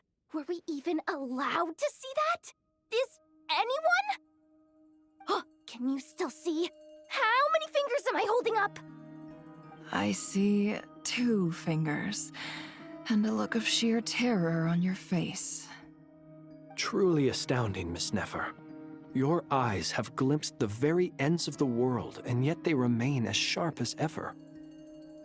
Or is the credit for this miracle due to Miss Lauma? It seems that even time itself is no match for your medical skills. Surely you jest, Mr. Flins. I suspect we have Columbina to thank.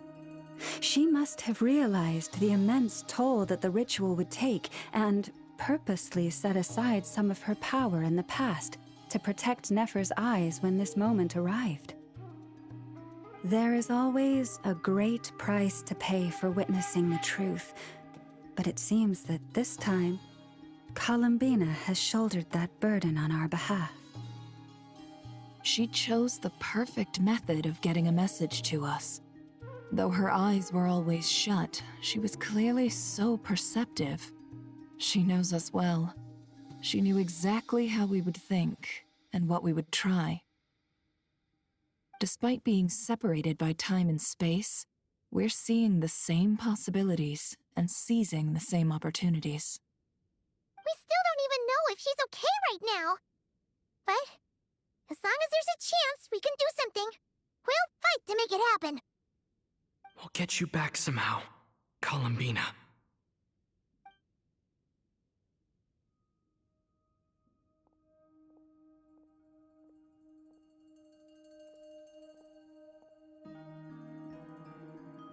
Well, based on the information we now have, let's figure out our next moves. Thanks to these gentlemen, we have a much clearer picture of the situation with Dottore. The civilian population has been moved to safety, so we no longer need to hold back. Miss Androne, how are the calculations going? So far, so good. I'll keep seeing how far I can push the system, though. Can't have Hat Man being powered down for nothing. There's still a long road ahead. Where should we begin?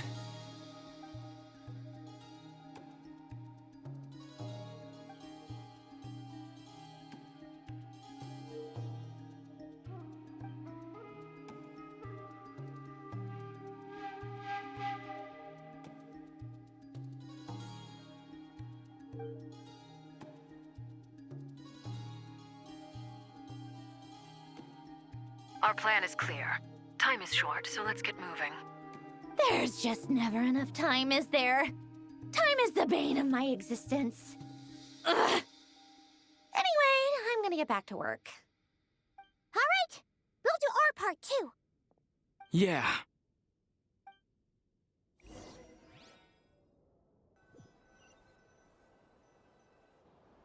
Albedo's theory says that elemental energy can dilute the light realm's power.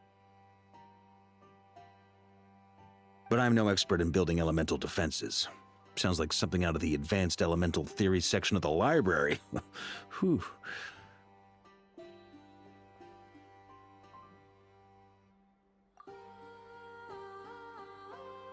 You seem quite troubled.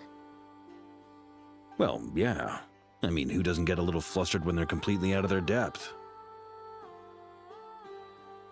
You were the very picture of confidence back when you approached the Hexen Circle. Yeah, I could have been faking it through that whole meeting for all you know. Who's to say I'm not just a ball of nerves in a charming and gregarious package? Oh gosh, really? I'm so sorry, I had no idea. Well, you're all the braver for it. Still, I was much more in my comfort zone than I am here. At least in Mondstadt, you can cry for help from a cliff top and actually stand a chance of summoning Barbados himself. Things have never looked bleaker than they do now. If we don't pull this off, Tevat's doomed, isn't it? Oh, you think so? Actually, yes. Yes, it probably is. It's a shame. Don't put too much pressure on yourself. Tevat has faced annihilation many times in the past, but it also gave us you, didn't it? Hey, don't give me that. It's not like I'm anyone special. I disagree. Every human born in this world is special. We angels have always believed that. In that case, this humble human being has a big favor to ask of you. I thought you might say that.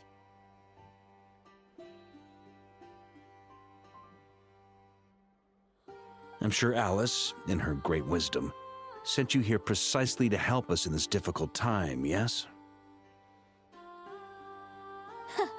Well, that has less to do with her wisdom and more to do with my power.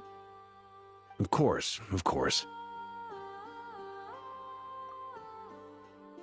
Well, the thing is, these elemental defenses we're about to build, I don't think it's a question of if they'll fail, but when.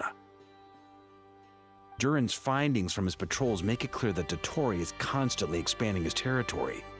First it was his lab, then the design bureau, and now this. It's not realistic to completely stop him encroaching on the rest of Nagrai. Rather, our goal should be to stall him for as long as possible. If Miss Sandroni's calculations are correct, well, they're the closest thing to certainty we have in this situation, so let's assume they are. Anyway, her calculations suggest that our best hope for victory lies in Miss Columbina's return. It's up to us to slow Dottore's advance and buy time for her to make a return. Are you asking me to help you with building the defenses?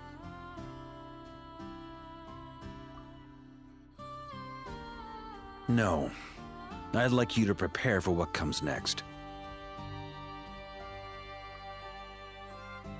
When he eventually reaches us, we will have to fight him. You were an angel once and a mage now.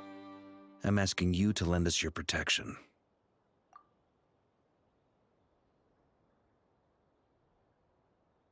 Oh. Can I take it that you're triggering the terms you fought for during our three-way talks? Well, technically those terms were about protecting Mondstadt. But if you're happy to agree to the change in location, then yes, let's do that. You're cashing in on this much sooner than I'd imagined. Well, yeah. The way things are going, I might not get another chance. Very well. The mages have heard the knight's plea, and we will respond.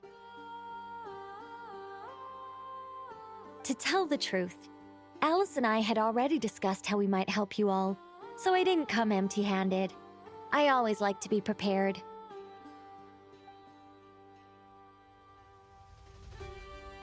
This is...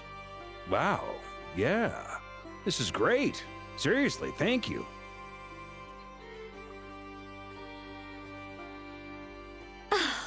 It's been many long years since I had a chance to dazzle humanity with a little divine intervention. To humbly serve as a reliable and responsible guide. Anyway, Knight of Boreas, please accept this gift in recognition of your great virtue. Go now. May the angel's blessing deliver you safely to your destination.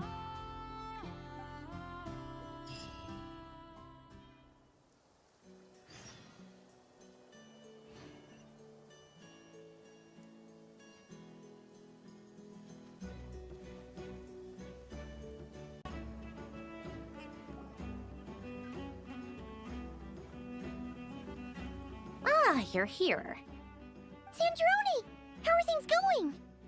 Glad you asked. You two are about to become the first people to lay eyes upon my masterpiece. Or should that be the first person and the first, specter? Hey!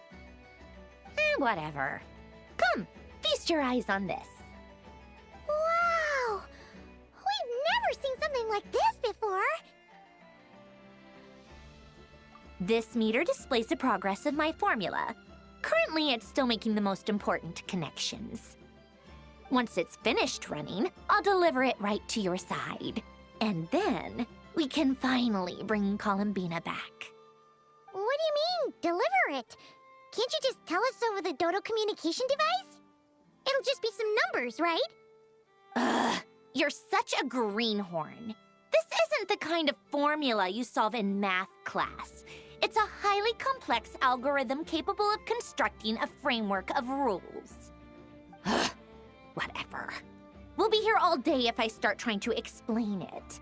All you need to know is the formula must be completed before we can bring Columbina back. I'll share the data with you. Nicole's agreed to let me use her information channel, so we just need to use the Dodo communication device like so. And there. Now you can check in on my progress. Wow! Look at that! You're amazing, Zandrone. About time you recognized my genius. Took you long enough. Anyway, that's all for me. You should check on the others if you have time. Make sure we don't have any weak links in the chain. That might sound harsh to you, but close supervision is a common practice in the Fatui. Not looking to catch anyone out. I just care about everything going smoothly. That's all. I'm kinda stuck here while the formula's running, so I need you to be my second pair of eyes in the meantime.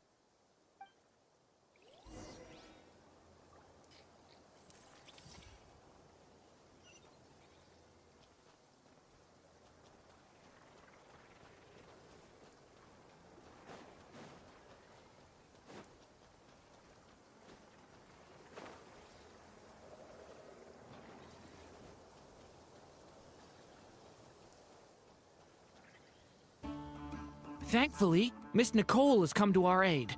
Nasha Town is now looking very well defended. Golden Flame. Yes, that's Nicole's power, all right. Based on the latest message from Grandmaster Varka, it sounds like they've reached an agreement.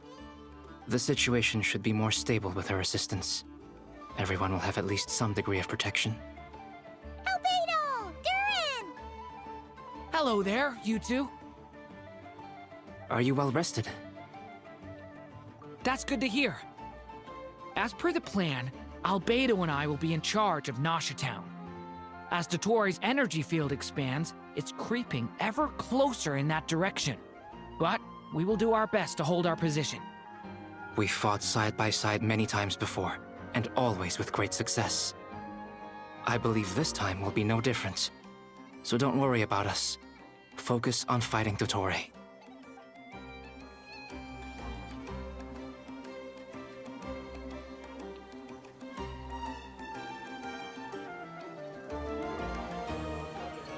Traveler, Paimon, a pleasure to see you both.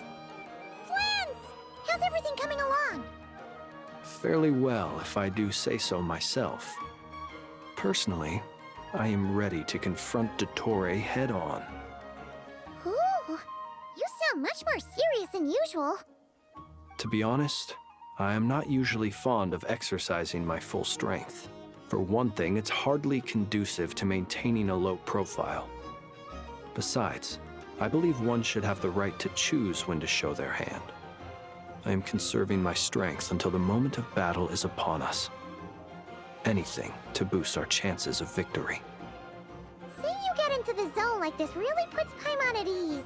Huh, Traveler? I consider it an honor to have your trust. Rest well. I look forward to seeing you both in your element during the battle. Rest well. I look forward to seeing you both in your element during the battle.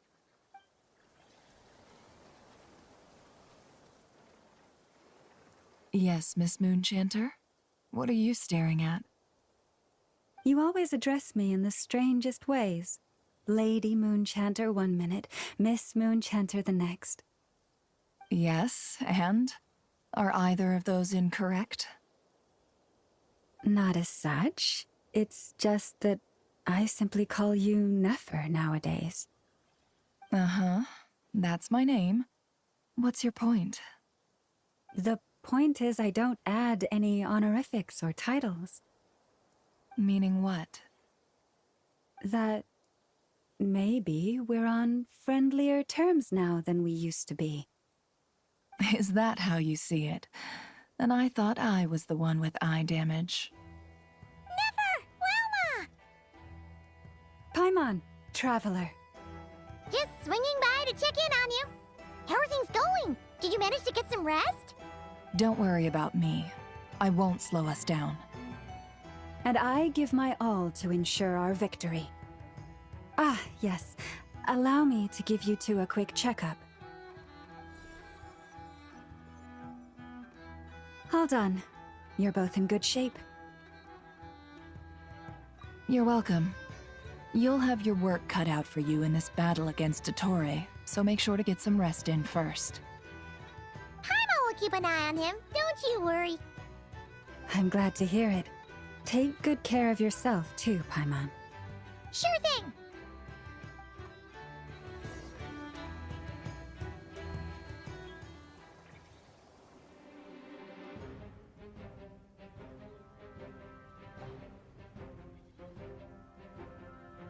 Here they come. That's quite a horde. As we expected. Get ready, everyone! Take your positions, and prepare to engage. Let's begin. I'm at the ready.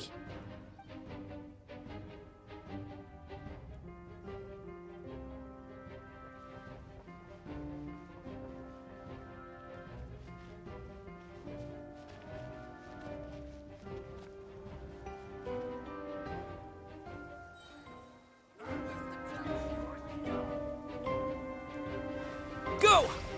Here! The night cometh. Be silent. Close your eyes.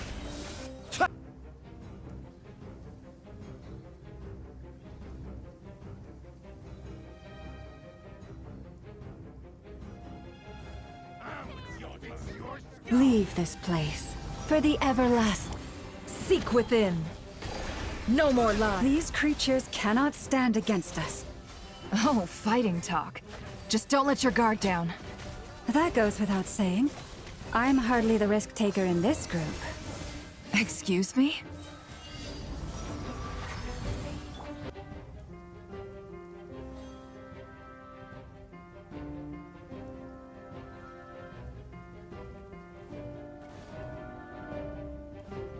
Feel this ancient power. Burst forth.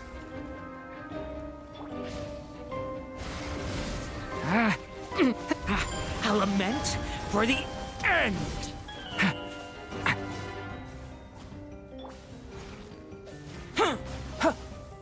That was easier than I thought. Naturally. What do you mean? Is it because as created beings go, we're of a higher level than them? Very good.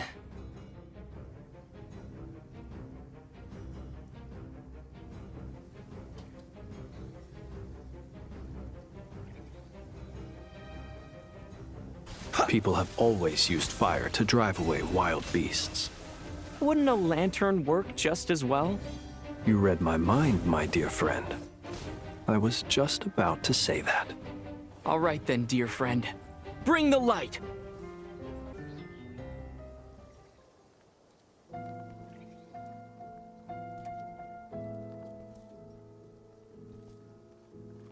You're looking well. I trust you've had a good couple of days. Dottore. It's actually a good thing, in my view. If the subjects of my experiment were to die prematurely, it would throw quite a wrench in the works. And so, I must thank you all for your resilience.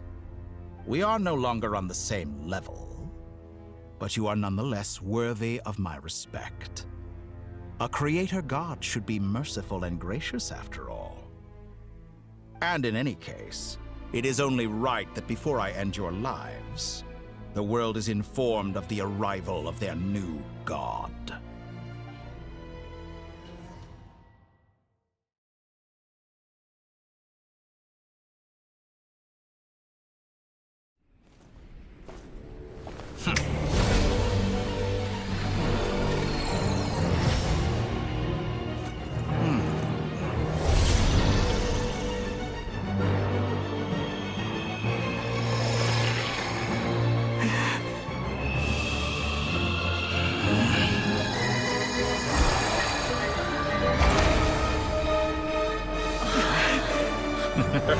The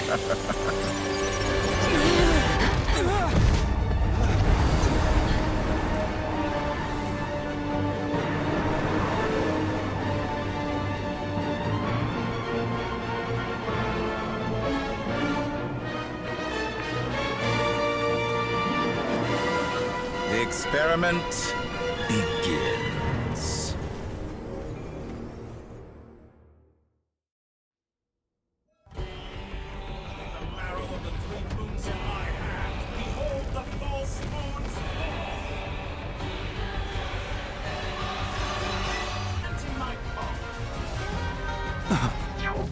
Oh.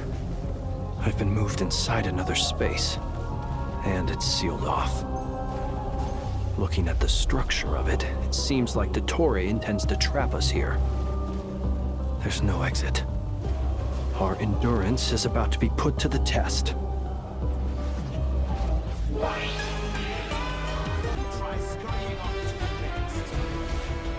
Stay your hand. Looks like Dottore has opted for a divide and conquer strategy. But we will not allow him to triumph. Now, I shall pray for our victory.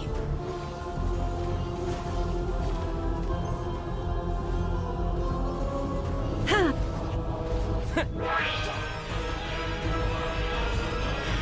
Can't hide the truth. How farcical. What's this supposed to be? A knockoff version of the space Columbina got trapped in? There really is no way out. We'll see about that, Dottore.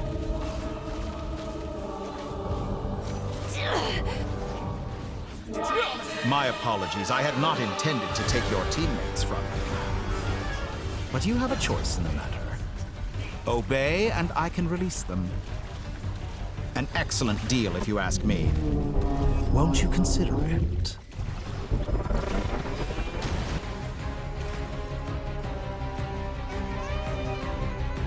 I'm aware you've been working on some little tricks to surprise me with, but it appears that none of them have come to fruition.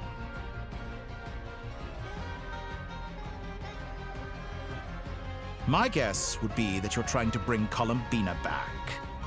But then, where is Sandrone? Or are you trying to buy time for her? I always found their friendship to be a curious phenomenon. Two highly incongruent personalities, and yet they share a deep connection. Speaking of Columbina, I once saw her as like a younger sister. We got along quite amicably while she was with the VIII. But then one day she suddenly decided she would refuse to take part in any further experiments. To this day, I truly don't understand what I could have done to upset her so much. It's such a pity. I could have had a sister, a family. But alas, she grew to dislike me. You're not fit to be family to her. That I can't deny. So many people, all obsessed with playing out the same tired old dramas. This world is rotten to the core. And then there's you. You had every opportunity to reach the right conclusion. The thought of killing you off like this? But I maintain that I approached you in good faith, so I will offer you another chance. Will you work with me? You have until I count to 10 to make your choice. 1, 2, 3. Not in a million years. Huh?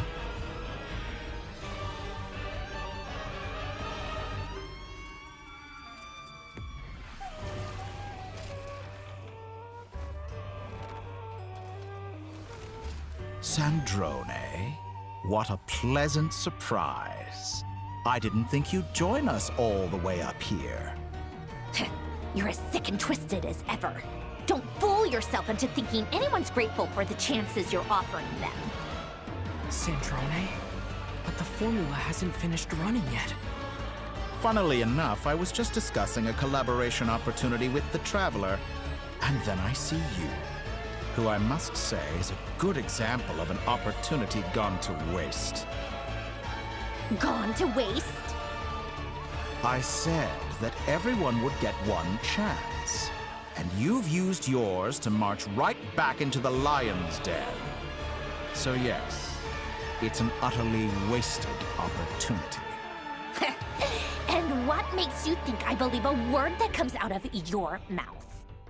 I was planning on disposing of your little formula after wrapping up more urgent business here.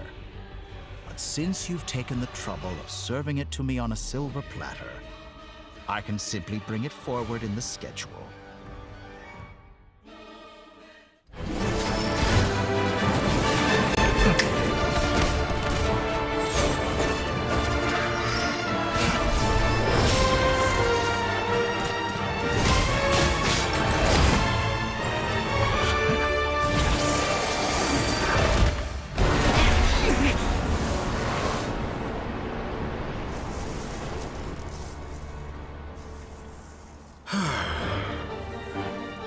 Is this your life's work? This piece of trash?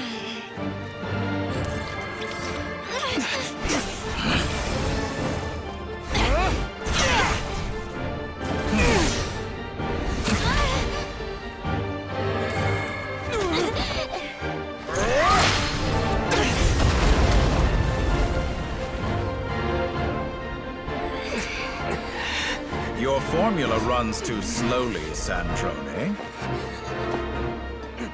You put your hope for success on others instead of fighting dirty. That is why you have failed. Now, whom should I slay first? Any volunteers? No one?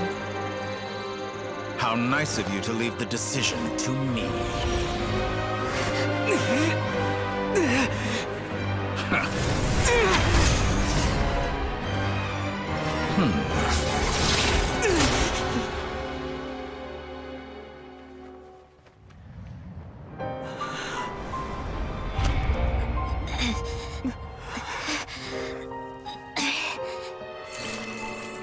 Oh, how unexpected.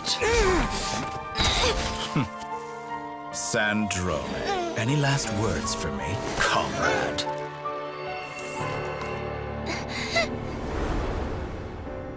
Is there anything you wish for? Not really. But I've always known what I don't want. Go to hell, Dottore.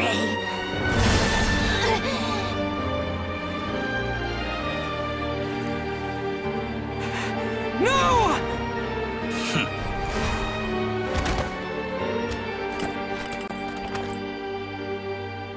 And now, you have failed.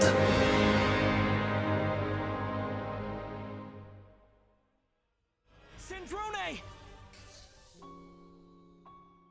Now you see how fragile mechanical contraptions are. Just a gentle tap, and they fall to pieces. However keen of an inventor Sandrone may have been, her death spells the end of the formula that was running inside her body. Of course, I have to commend her for making it this far. As her colleague, I have to admire her stubborn tenacity. Now, it is time for you to take your place by my side. My count was interrupted, but the second chance I extended to you still stands. Once again, you are welcome to join me.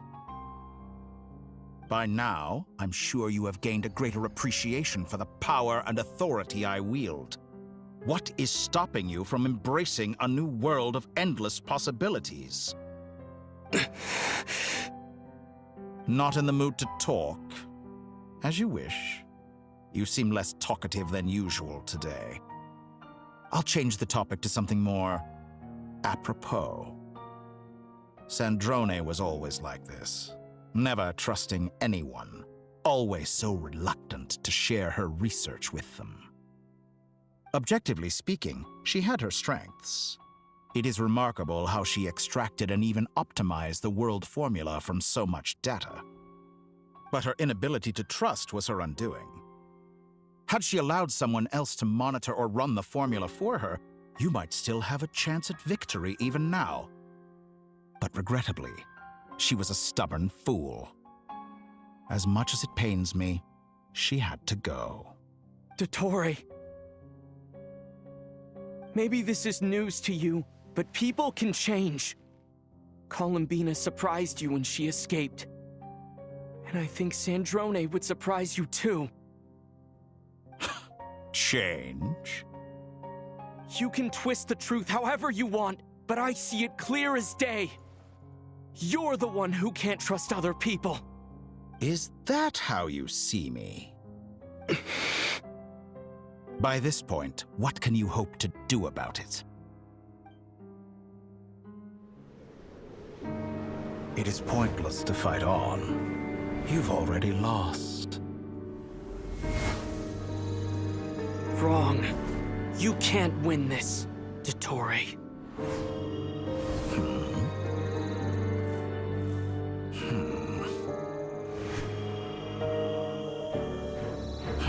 What?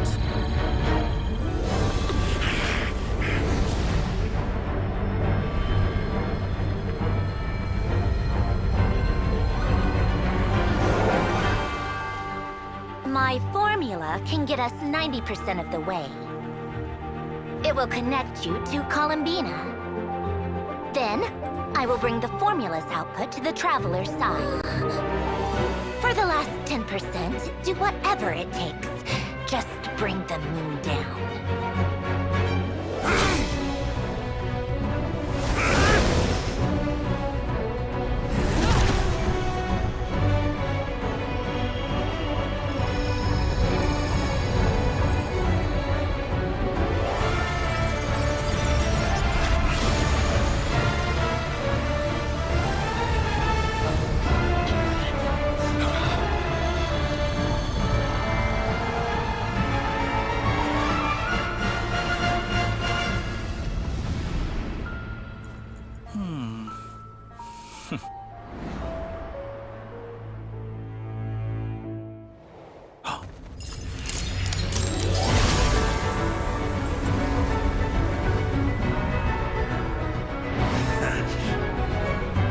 The moon will never be yours!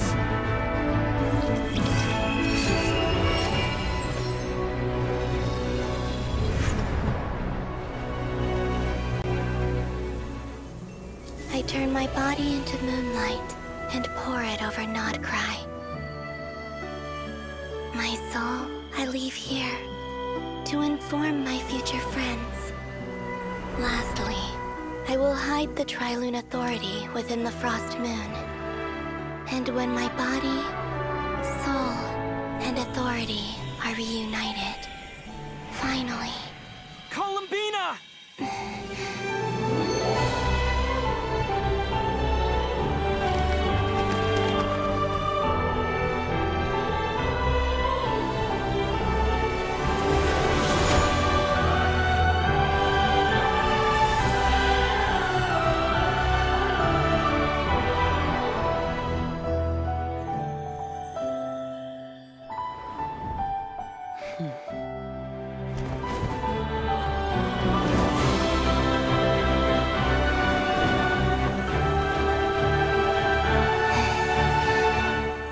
It's been too long.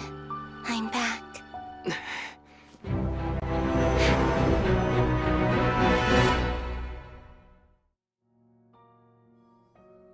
Stay focused on the battle, Traveler. What a touching reunion. Though I personally find myself repulsed by the sight of weaklings huddled together for warmth. Now, if you're quite finished patting yourselves on the back, show me how long you can struggle before you drown. Watch out, Columbina! He can manipulate space itself! I know. Wait for the right moment.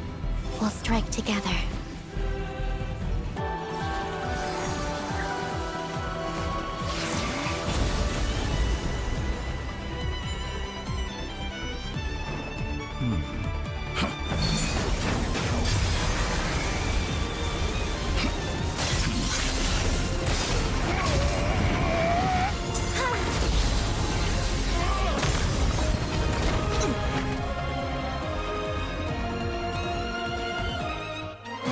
you the new moon's blessing. The new moon shines upon you.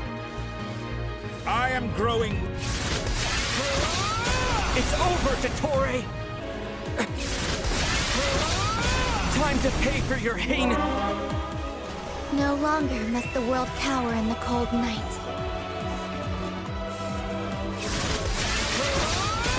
Future is... Let the moonlight dispel the darkness.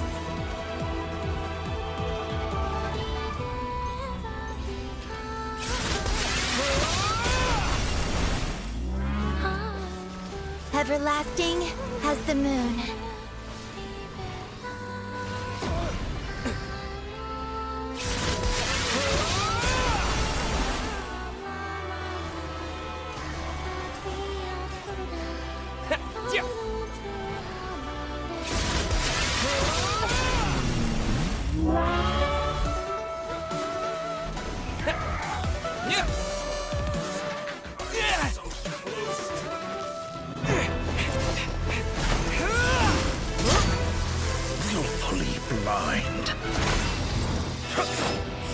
How can you be so satisfied with your fate?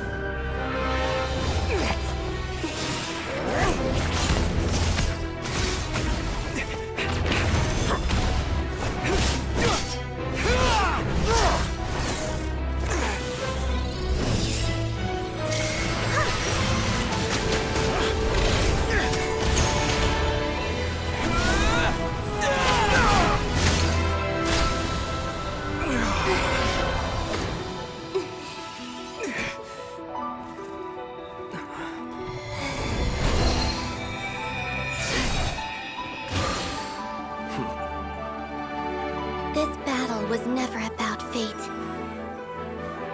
It's about friends, family, and the home you stole from them.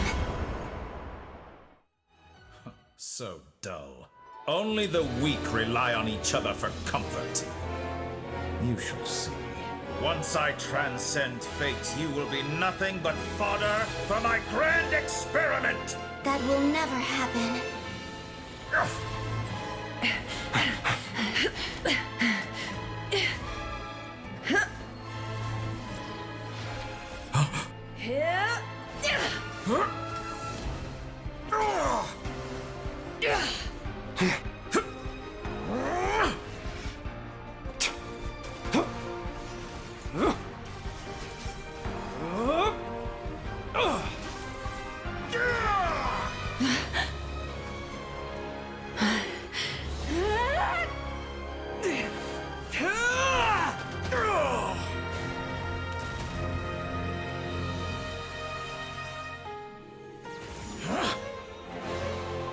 Today, the moon lights up this world once more!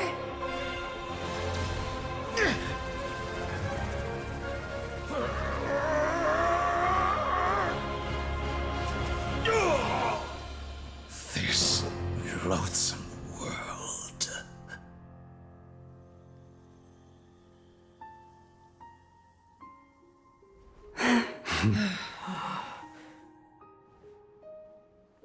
No, this world is our home.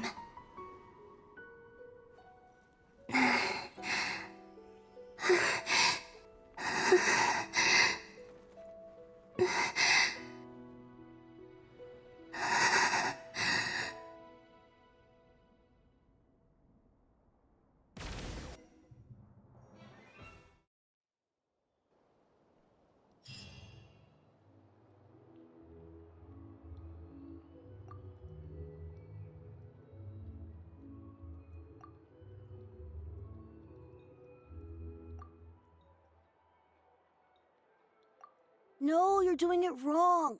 The moon looks like this now.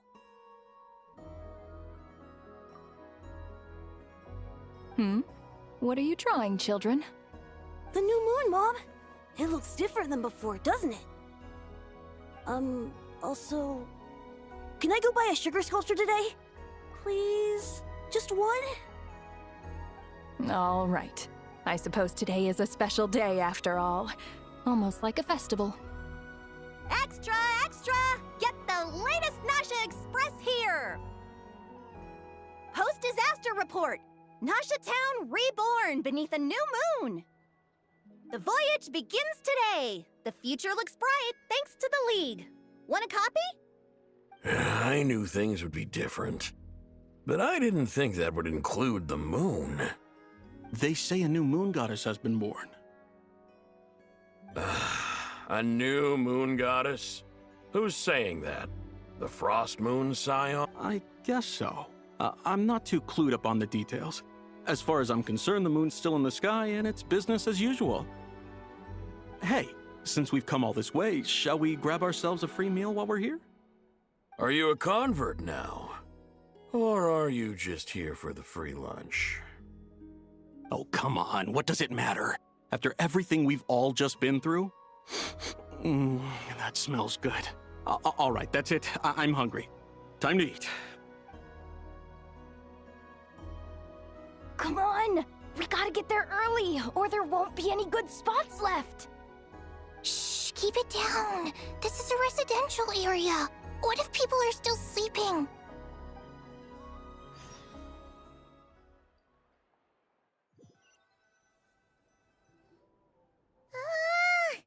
Why is it so noisy outside?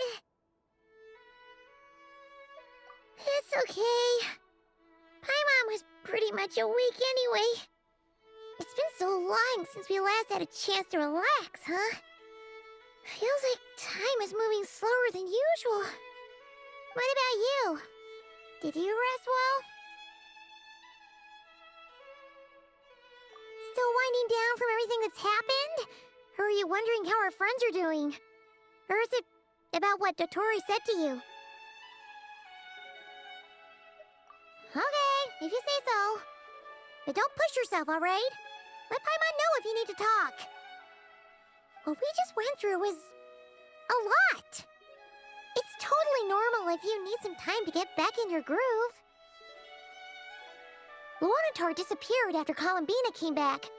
Apparently, she was part of Columbina's soul or something.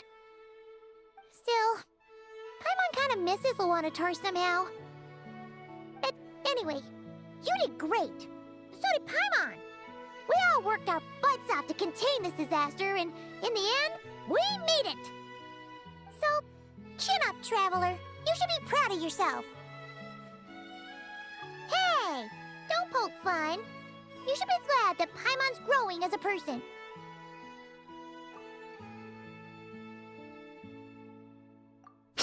Paimon didn't think you'd mention it. You have no idea how anxious Paimon was. She was worried sick about you.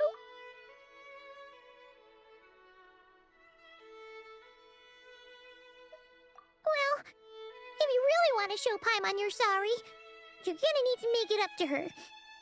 You better be ready to splash out on a lavish meal.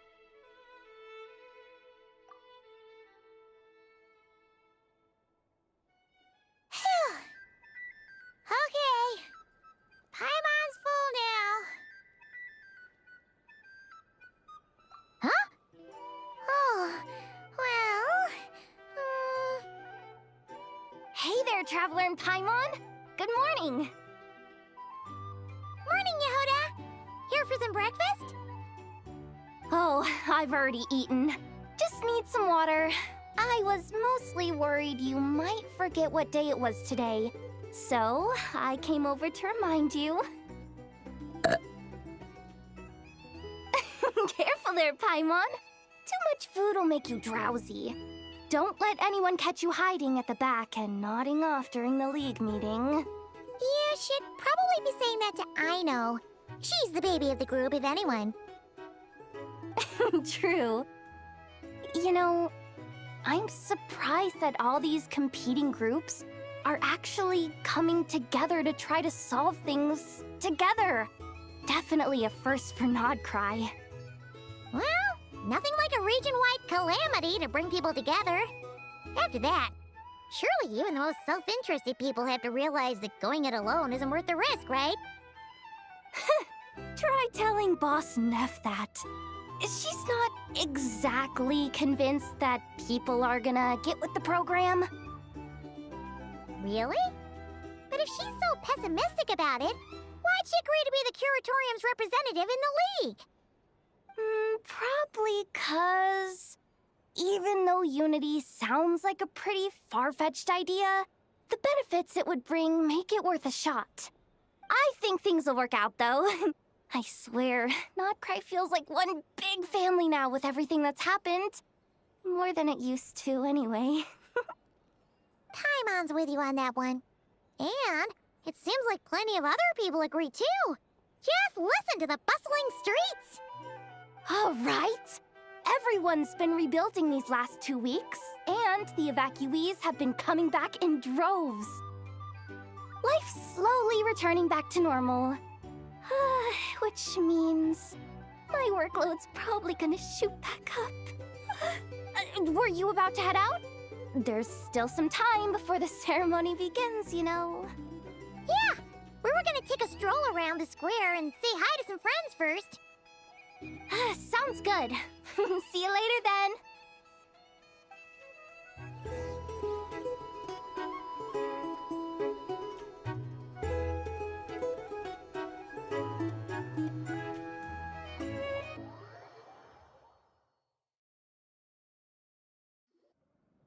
Please accept today's boon. Have a nice day. Are Paimon's eyes deceiving her? Or is that Inefa handing out food for the Frost Moon Scions? Hello there. Would you like a feast of the moon, along with some snacks of the day? So, what's new, Inefa? It was only a few days ago when we last saw you, but it looks like you've joined the Frost Moon Scions in that time. And I know too? What are you talking about, Paimon? We're just here to help, duh. In the wake of the disaster, it's all hands on deck. We responded to Lama's request for support. At times like these, the smallest good deed can inspire others and help them through the hard days ahead. And we're using eggs and heating tubes to make that a reality. In true Kromkake Craft Shop style! Inefa! Did you hear that? The Traveler said I did good. The Traveler! That's because it's true, I know. Proposal. If you can resist eating today's dessert, I will provide you with compliments, too. No way! Well, that proposal got shot down quickly. I need something to get me through the hard times too, you know. Mom!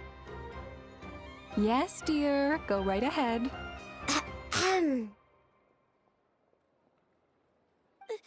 Excuse me. Could I take a photo with the robot lady? She helped us get safely out of Notcry, and she helped us get back home too.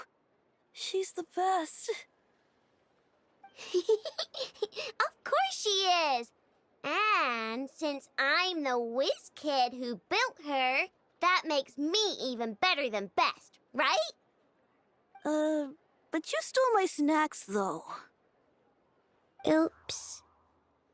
Shall we move to the open space near the center? The view there is better. Thank you! Aren't you the better pick for this job, Flint's? You underestimate yourself yet again, Master Ilua. Not at all. I rarely come by Nasha Town. I don't know any of the big shots here. All in good time. Socializing is a step-by-step journey. But you're much further ahead on that road, aren't you? You're not seeing the full picture. You know the truth now.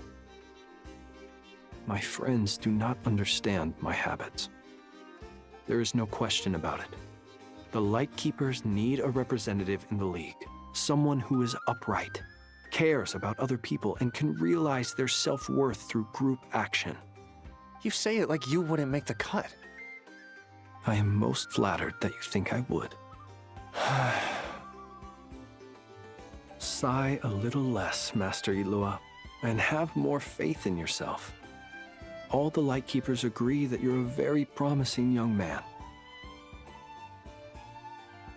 That is precisely why Starshina and Nikita felt safe delegating such important work to you. I'm sure we all also agree that we would sooner die of dehydration than manage to wrangle anything out of you in a discussion.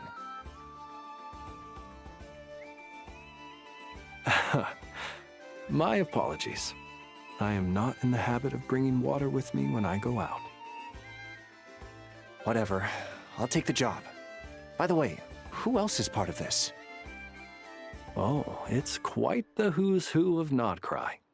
There's the Moon Chanter of the Frostmoon Scions, the boss of the Curatorium of Secrets, a representative of the Voynich Guild, and even someone from the adorable Krumkake craft shop. I'm sure you will find speaking with them to be a genuine pleasure. If you say so. I've never done this work before, so I'm honestly a little scared of making mistakes. But I'll do it. Not only is it our duty as Lightkeepers, but because I want to make Nodcry a more welcoming place. An admirable attitude to take.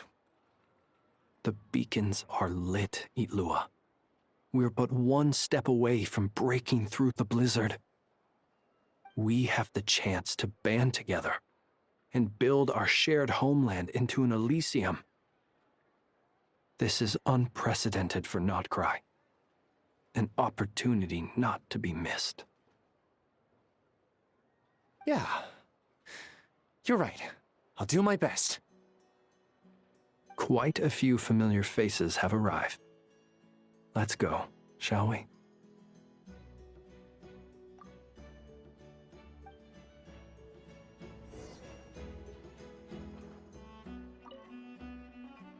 You look so cool when you fly, Miss Robot, and when you use your spear, too! And even though you took my snacks, it's pretty cool that you can build stuff like this. You've got so many inventions. It's amazing! Also... Micah, we need to go now. 1 second! Please take this Feast of the Moon, as well as some snacks. Share them with your mother and your lovely family. Wow! Everyone's here! You seem well rested. I know no one's asked, but I'm sure you all want to know, so let me just say, we're doing great. Thanks. Well, great, but not perfect. Starting to lose my mind from boredom. Can't drink a drop of alcohol while I'm waiting for my wounds to heal.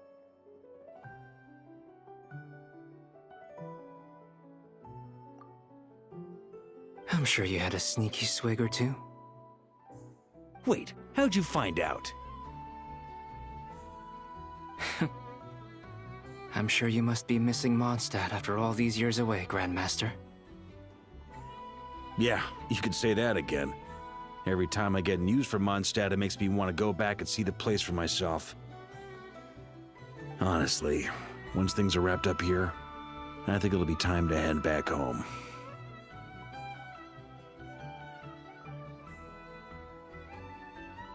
Hey, looks like someone's taking the stage. Can everyone see okay? Anyone need a boost? I'll just listen from the back. It's fine. You're taking this pretty seriously, huh, Durin? Well, it's not every day that I get the chance to see how people speak in official settings. Soak it up like a sponge. I'll make sure you get a chance to practice for yourself later down the line. Actually, I know just the thing. You can debrief the Knights of Favonius for me. Mr. Varka, are you forgetting that I'm not a Knight of Favonius? I can knight you. Any particular title you'd like? Is he joking? I really can't tell. You'll have to figure this one out for yourself. It'll be a good learning experience.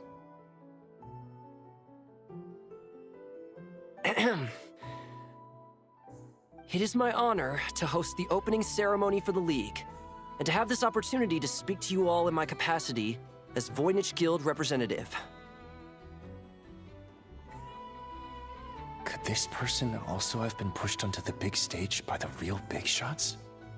Guess I'm not the only one then. We come here today, having weathered the trials and hardships of yesterday, and having learned from them the importance of unity and cooperation. All right, here we go. Uh-oh, looks like Aino's off in dreamland already. Wait, Boss is looking kinda drowsy too. What's up with her? Come on, get this speech over with already. Nodcry is our home, the land we rely on for survival. And as we chart a course for the future, may we persevere through the storms ahead as we sail towards a new era of prosperity, freedom, and hope.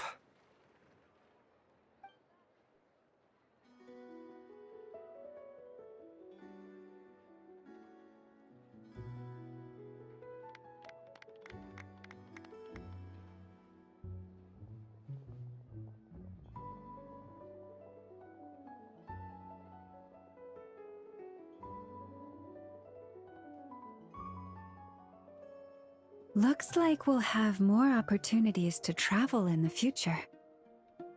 I'm sure you'll cope, Lady Moonchanter, given how fleet of foot you are.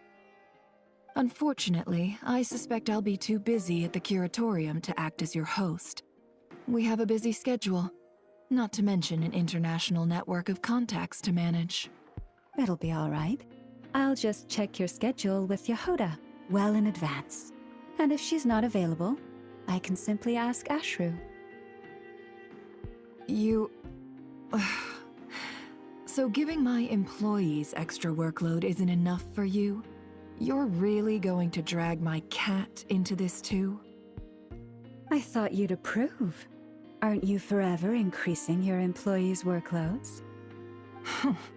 That's a bold statement.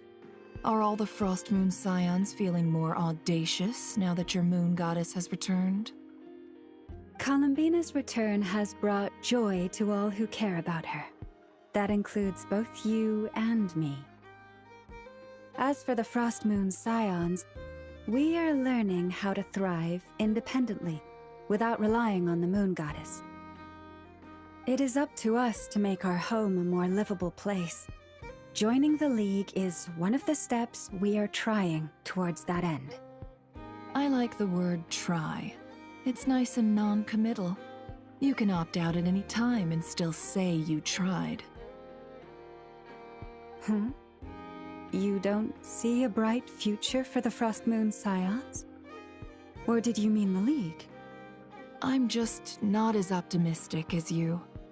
The Frostmoon Scions should count themselves lucky that they have a leader as stubborn and enterprising as you. But Nodcry's a big place, with all kinds of people. Most of them don't enjoy answering to a leader, or even listening to reason. Well, that's where you and your methods come in. Unless the Curatorium of Secrets is only here for appearances. For now, yes. And that won't change until this venture becomes worth my while. What would make it worth your while? Getting out more than I put in. Right now, I'd barely break even, but I'll grant that it's a good start for Nodcry. Then maybe it's worth a try. All right, you can stop now. Or do I have to join the Frostmoon Scions before you'll get off my back? You'd be very welcome to join us. Hey, you two! Congrats on all your hard work! What are you chatting about? Nefer was trying to dissuade me from adding to her employees' workload. Also, she's considering joining the Frostmoon Scions. Sorry, what? Your conversations are always the most interesting. Would you two care to join me for some tea before heading to your next destination?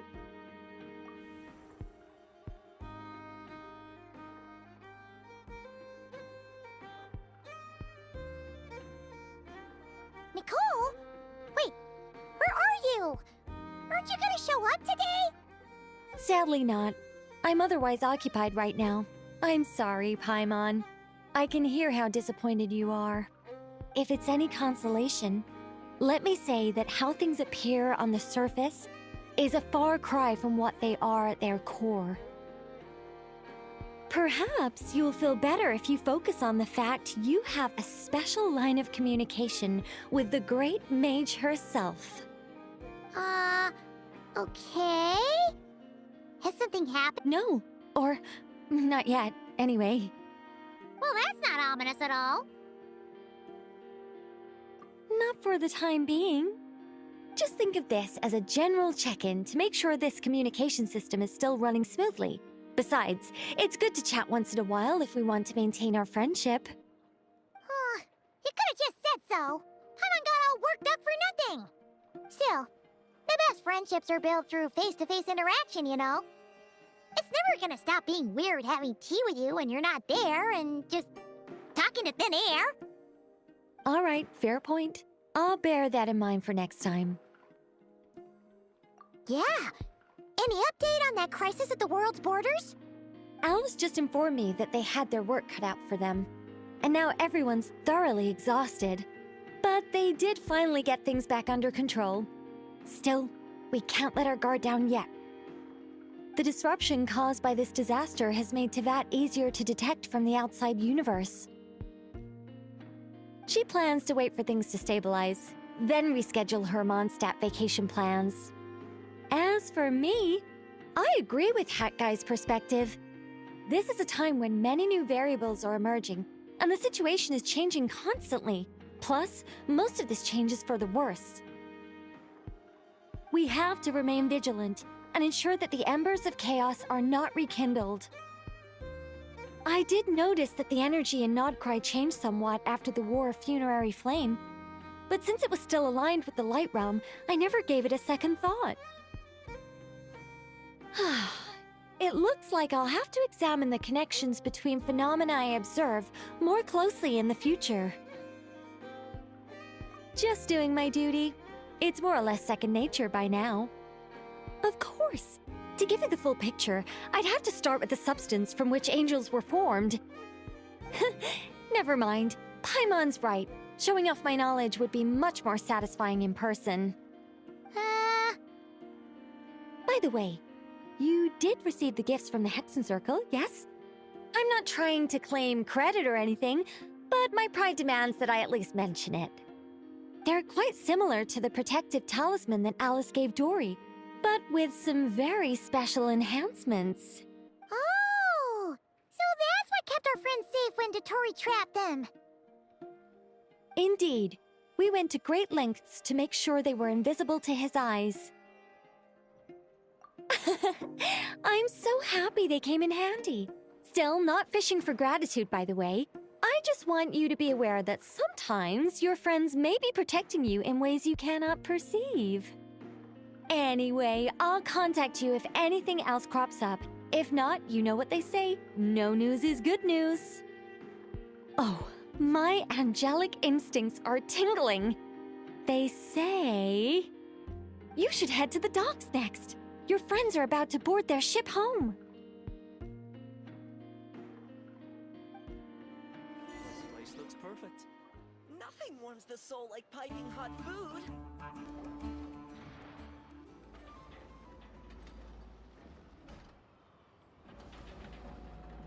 You're here. You're here too, Hat Guy. Are you heading back together? No. I'm bound for Sumeru, and she for Fontaine. We just happened to cross paths at the harbor. Everything seems fine. Sandrone may have an abominable temper, but she's always been very responsible with important calculations, and things entrusted to her by valued friends. You always speak as if you know us inside out, Mr. Hat Guy. Maybe I'm just a good judge of character. I certainly hope that's all there is to it. Regardless, you have been a significant help in this matter. For that, you have my gratitude. I didn't do anything special. Sandrone's the one who completed a seemingly impossible formula and turned the tide of the entire battle, even giving her life in the process. She's the one we should be thanking. Even we were unaware that Sandrone had hidden the real formula inside Polonia's body. She managed to fool Dottore into thinking the formula was running in her system by installing an identical-looking decoy within her. She probably realized that she didn't have the strength to stop Dottore. But this way, she could at least get him to lower his guard. Huh. She always worked like that. Always had a backup plan. Well, that's why I'm traveling to Fontaine.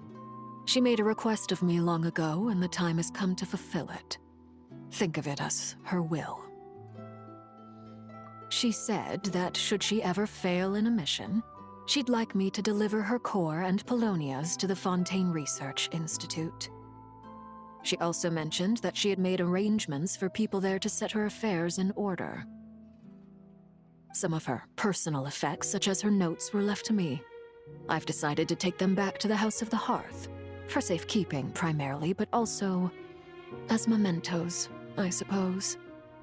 However, there is one book among them that I'd like to leave in your care. I'll have someone deliver it to your residence at the flagship at a later date. No, I was specifically warned not to tell her. This is her last wish, and I will abide by it. I can only hope so, but none of us here can know for certain. I bade farewell to Columbina earlier today. As promised, she turned the iridescent moon's marrow over to me. She spent a long time with Sandrone's body, saying her goodbyes. Oh, is she all right? Sandrone's passing has left a great wound in all of our hearts. It will take time to heal. But Columbina surprised me. She offered me some words of comfort before I departed. Despite being grief-stricken herself, she showed an awareness of the feelings of others around her. She never used to act like this. Clearly, she has grown. And I suspect that we have you to thank for much of the change we are seeing in her. Huh. After these recent events, the Tsaritsa has revoked the Pale Star Edict. Snezhnaya now realizes that the arrest warrant for Columbina was just a ploy by Dottore, who coveted her powers. I shall return to Nodcry to see her as soon as I find the time. I hope that from now on, she too will explore more of the world. Columbina Hyposelenia's journey is only beginning. My ship is here. Traveler, Paimon, we shall meet again. You too, Hat Guy. What are you still bumming around for? Isn't Columbina waiting for you? I thought today was the day you'd agreed with her to go find out the truth about your sibling. You're afraid you won't like the truth when you see it. Well, this is new. I was starting to think that nothing could scare you. Don't say that! Wouldn't you be if you were in this situation? Fair point. But I'd say I have more experience facing up to unpleasant truths than the Traveler. They say blood's thicker than water. I know how much you need your family back. More than you need any of your friends. And I'm sure that all your real friends understand that too.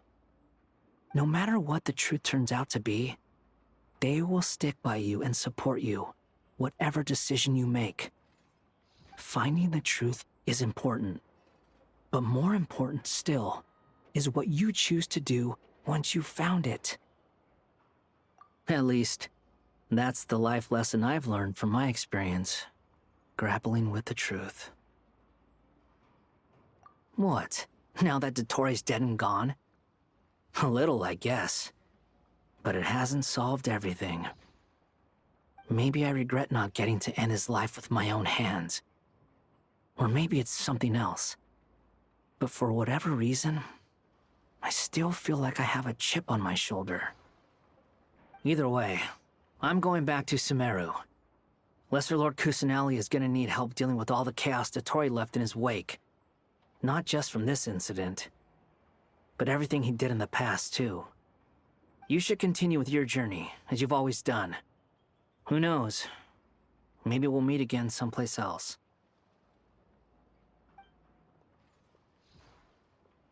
So, what should we do now? If you want to explore a bit more to steady those nerves, Paimon's game!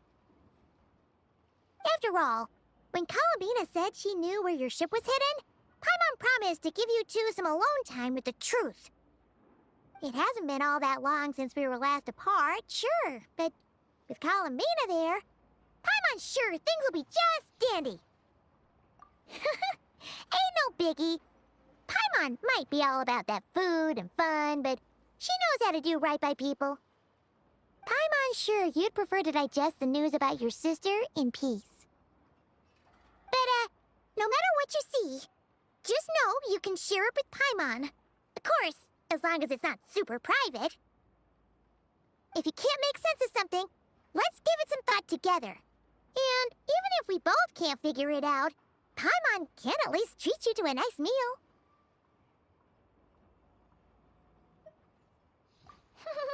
Glad to hear it. Feel better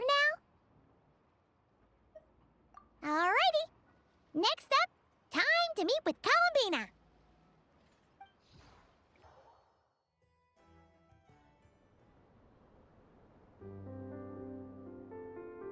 Columbina, we're here!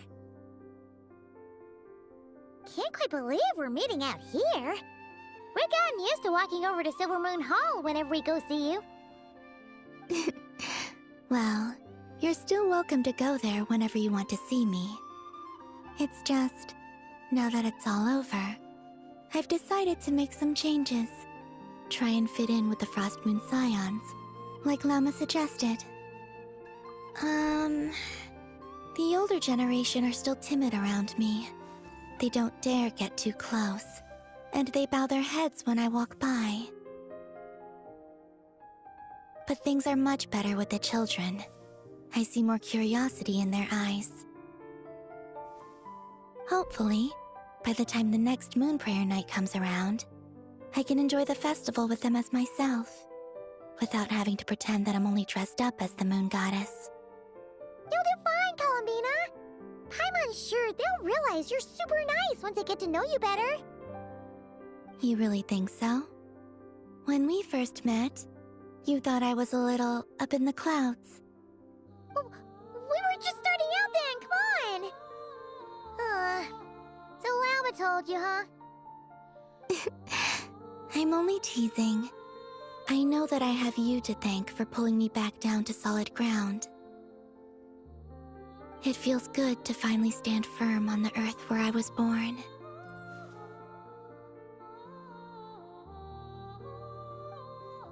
Oh, that's great!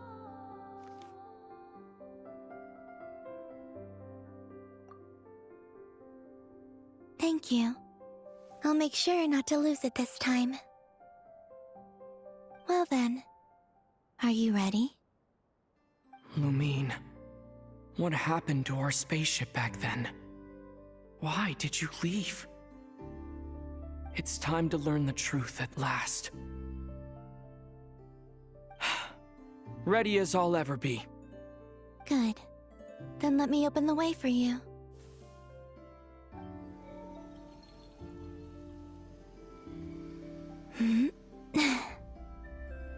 Where does this lead? To our shared destination. Huh?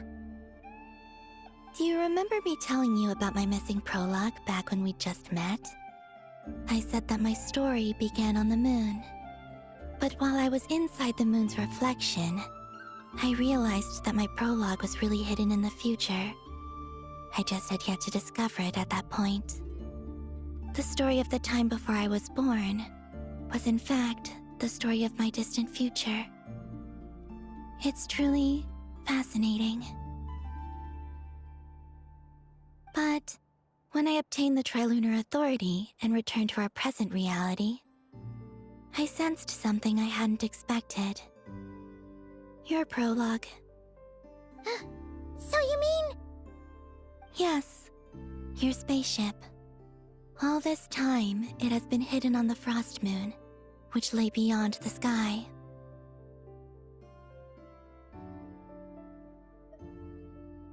The great ruler of the firmament. The heavenly principles. Wait, them? Why would they do that? I don't know. Perhaps your ship contains something that is incompatible with Teyvat. Or something that cannot be known. Oh, did I pick a bad time to say this? I know it must have been hard to work up the courage to do this. Maybe I should have waited until you were on the moon, with no chance to back out. That would have been kind of mean, you know.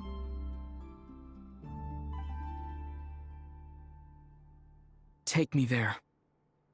Oh? Whatever is hiding in that ship, it belongs to me and Lumine. Those memories belong to us.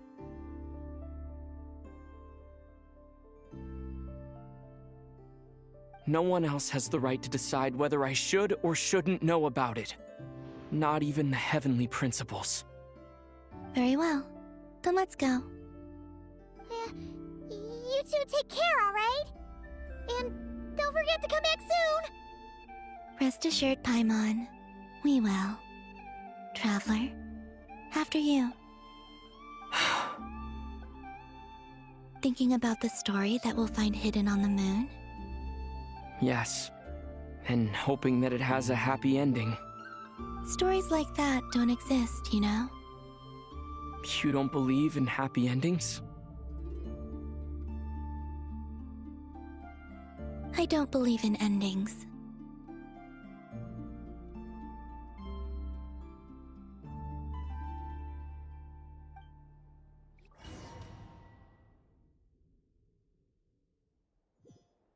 Where am I?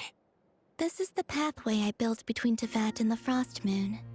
The moon is very far away from us, so it could be a long journey.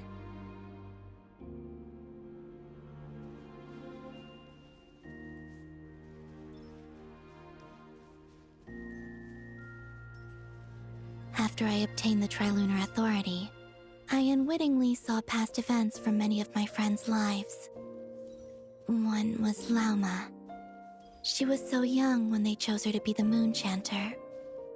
From then on, the Frost Moon Scions looked to her to bring messages from their goddess. But, for better or worse, I had left Hisi Island before she was ever born. It was not until much, much later that she met me. I think it's for the best. Because of the way things turned out, you had the opportunity to become friends. You're right. In that sense, I think we were both very lucky.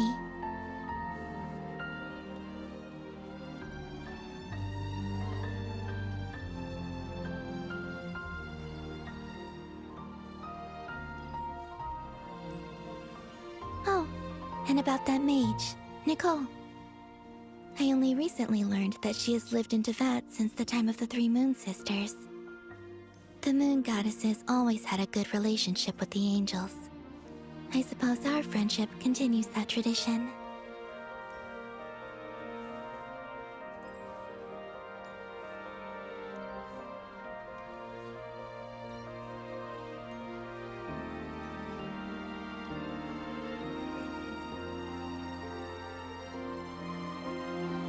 And then, there's Zandrone. I never knew that much about her, beyond the fact that she was created by someone called the Lord Artificer. She, too, suffered for a long time before joining the Fatui.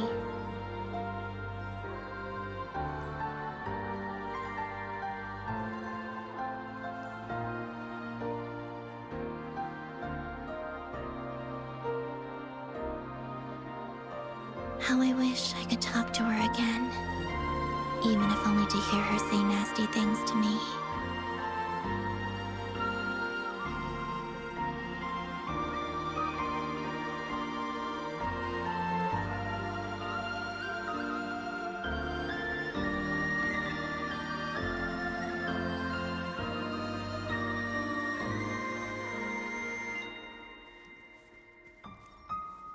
Also, I saw your sibling's story. I'm afraid I didn't see much.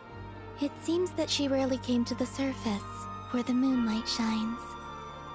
But I did notice that back when you first set out on your journey, she would often appear nearby, gazing at you from afar with a guilty look in her eyes. Lumine. Let us speak no more of the past. I probably shouldn't reveal so much about my friends. It's not my place. Let the moonlight carry us forth. We are very close now.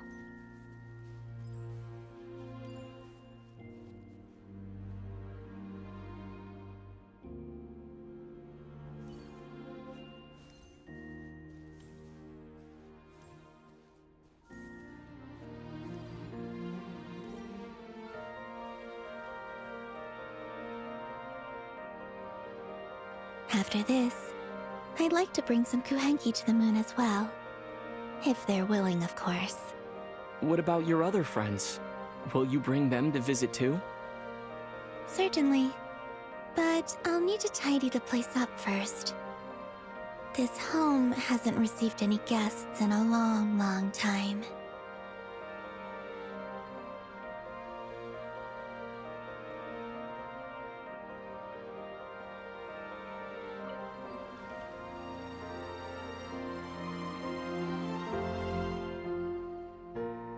I remember writing something similar with you on Moon Prayer Night. I believe it was called... Dodoko's Whirligig. Yes, that was it. You asked me if I was afraid to return to the moon, and I said that I was. The idea that I had gained something precious, only to lose it so quickly. That frightened me. But I'm not afraid anymore. Besides, this time, we're traveling together.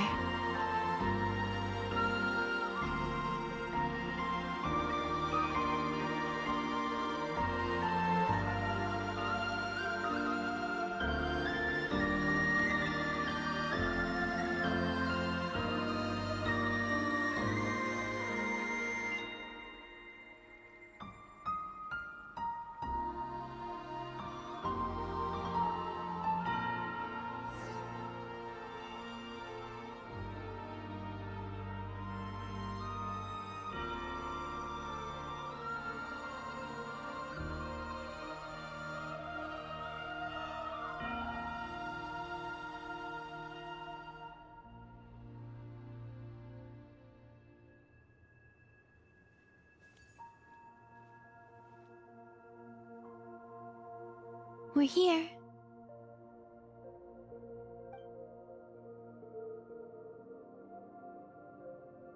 Over there.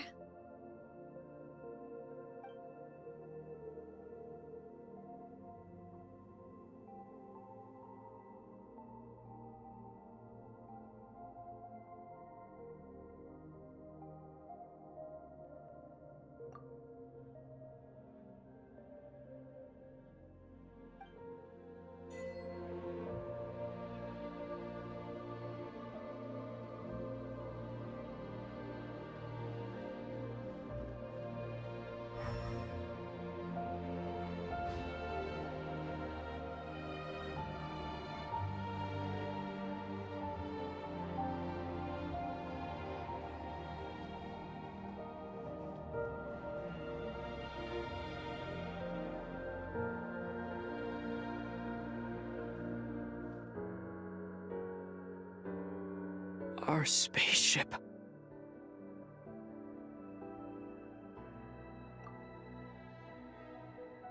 It's huge. I suppose that the moon is the only place one could hide it. It'll be all right. Huh? The way you feel in this moment, I went through it too, on Moon Prayer Night. The door was right in front of me, but I struggled to find the courage to step through. Solitude for me once meant living a life in which even I was absent. Before I met you, that was the only life I knew. But that night, solitude meant throwing away the life I had gained after meeting all of you. Columbina. Go. Retrieve the part of your life that was once lost. Trust me, you will lose nothing by doing so. Look, Teyvat is right there. All of our friends are down there, waiting for us. You're right. Thanks, Columbina.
Finished?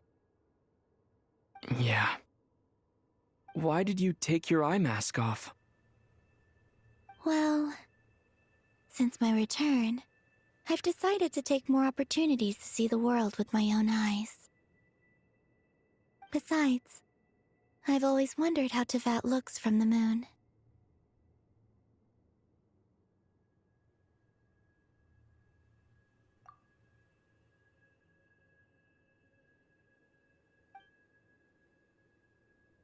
And what do you think? It's beautiful. I could spend a whole day here just gazing at it. What about you? What do you think of the truth you found?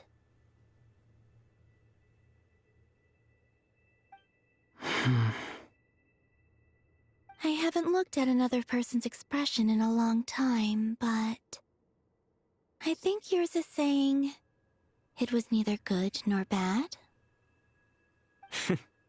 Keep this up, and it won't be long before you give Nefer a run for her money. Oh, I don't think that's going to happen. I'm much more used to sensing what's going on around me with Kuvaki. I think I'll save my eyes for seeing special moments I really want to remember.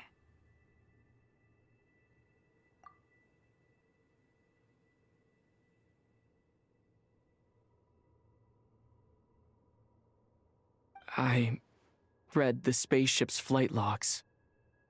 I always assumed that this was my first time in Teyvat.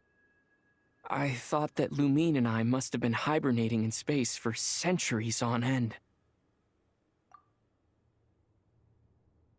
But the logs show that our spaceship flew over the skies of Teyvat once before. A long, long time ago. Flew over? So you didn't land? No, the ship barely came to a stop before flying on again. After that, it continued traveling through space for a long time. Some of the data is corrupted, but I suspect that it kept flying for thousands of years. It was only after that that the ship made a forced landing in Nodcry.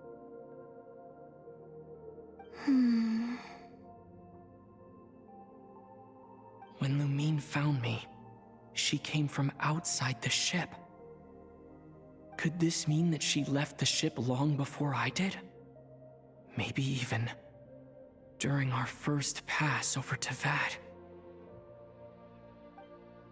Are you all right? Yes, I can feel that the truth is coming together, one small piece at a time. I remember Lumine telling me that when she first arrived in Conria, she could not recall the past. So this might be something that even she doesn't know. Here, I made some space for you. Your mind must be racing, and this seems like the perfect place to relax and clear your head. Oh, wait, there's one more thing. What is it? Wait here a moment.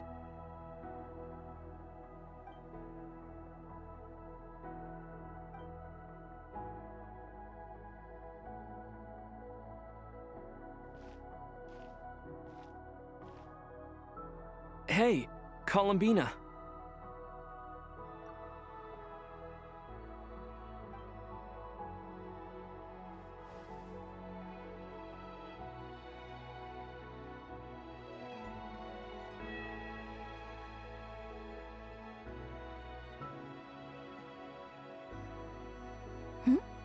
Is that a new outfit? An old one, technically. It's been in a cabinet inside the ship this whole time. It's a matching pair with Lumine's. She always liked this set more. Huh. I don't think there's a huge difference. Really? Yes, it's still the same you. You're the same person, no matter what clothes you wear.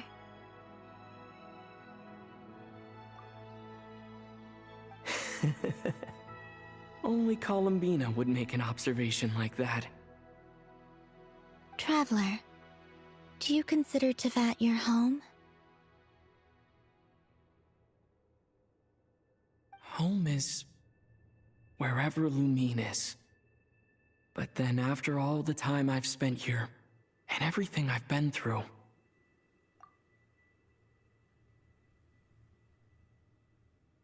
yes, I'd say it's my home. Would you change your answer if Teyvat changed appearance? I mean, if the truth about Teyvat turned out to be different than what you thought.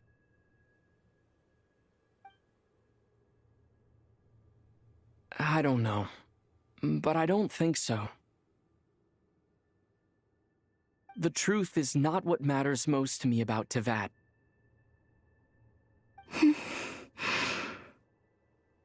When I was first born, I longed for a home. And when you get something before you're mature enough to understand the world, you just take it at face value. I thought that a home was a transaction. You give me what I want, and I'll do the same for you. But you and your friends taught me what a true home should look like. You never asked for anything, yet you gave so generously to me. That's because your friendship matters to us. It was worth it.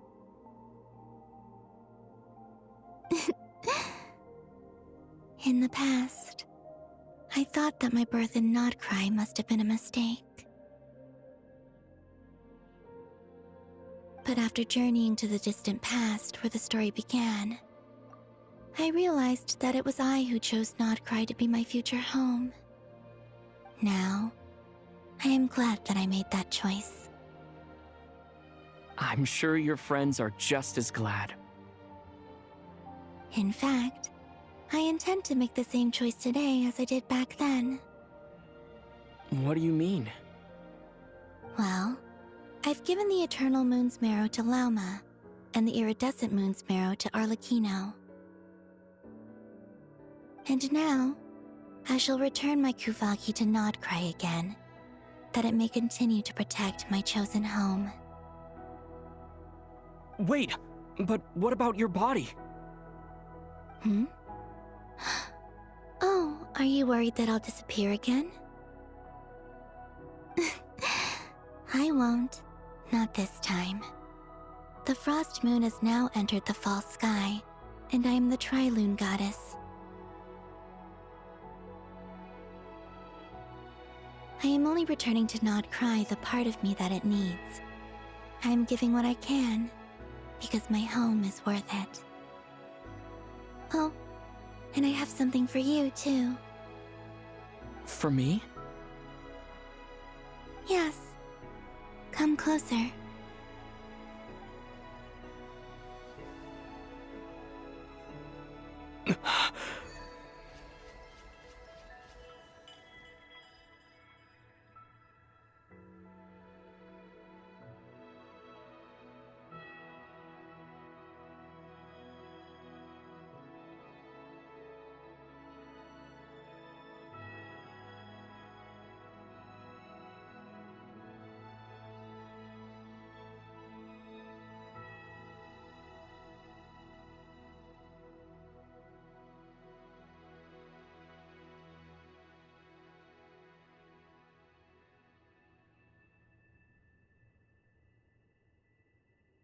What was that? I lifted some of the restrictions this world placed on you. I trust this will help in your future adventures. My power. It feels like it's grown. I can use the elements more freely now. Thank you. This will be a great help. You're welcome. I see you as family, and after everything you've done for me, In fact, no. It's not because I owe you. It's because you're worth it. Here. This flower is for you.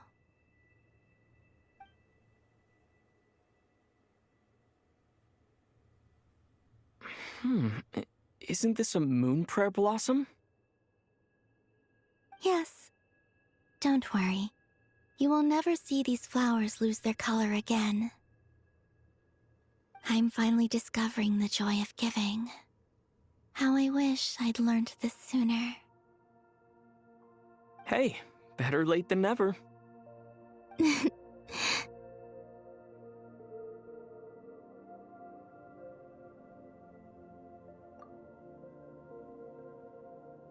What are you thinking about now? Why don't you take a guess? You get... one shot. I don't think I'll get it in one guess.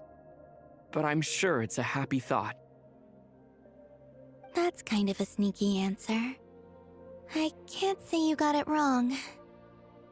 Down into that, the moon seems so far away. I felt it might always lie beyond my reach.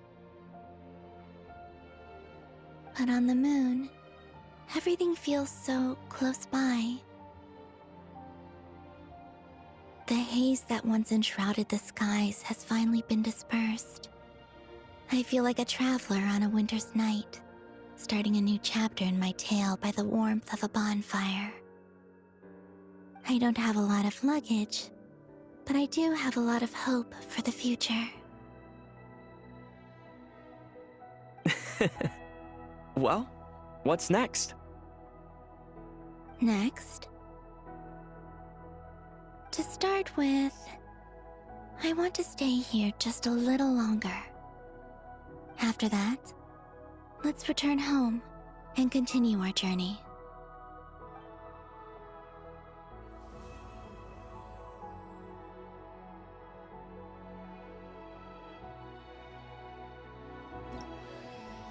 These clothes bring back so many memories.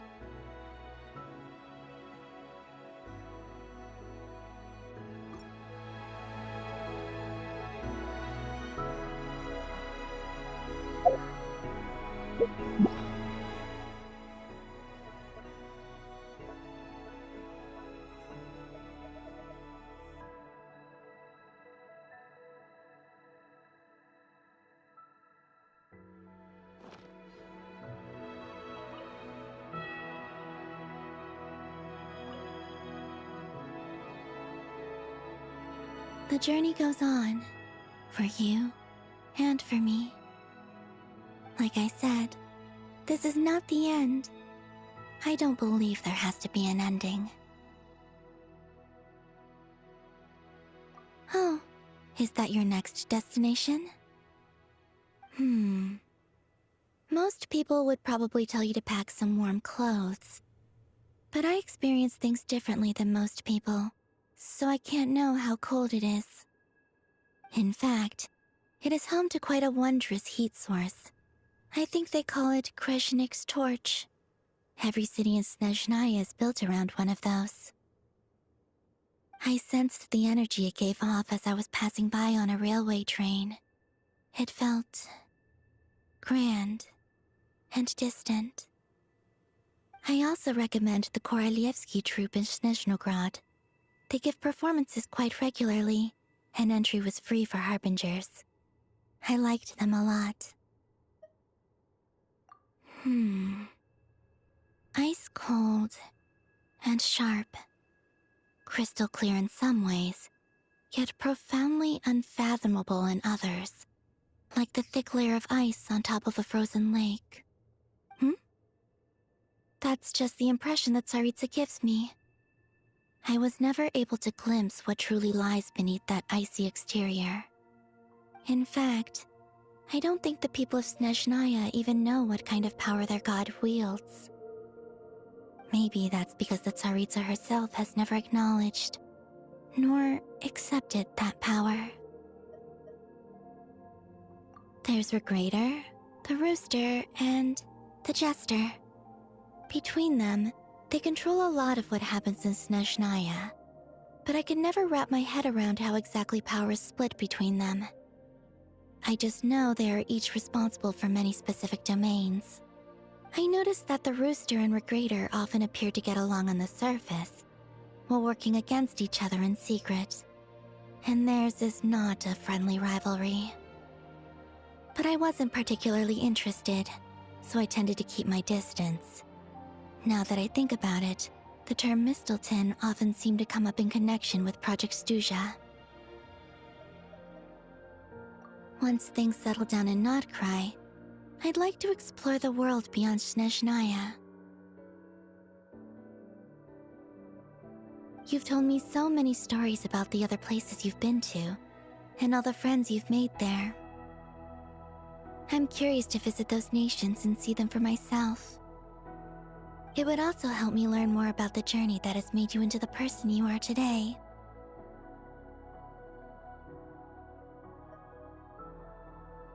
Okay. As you continue on your journey, don't forget to gaze up at the moon once in a while.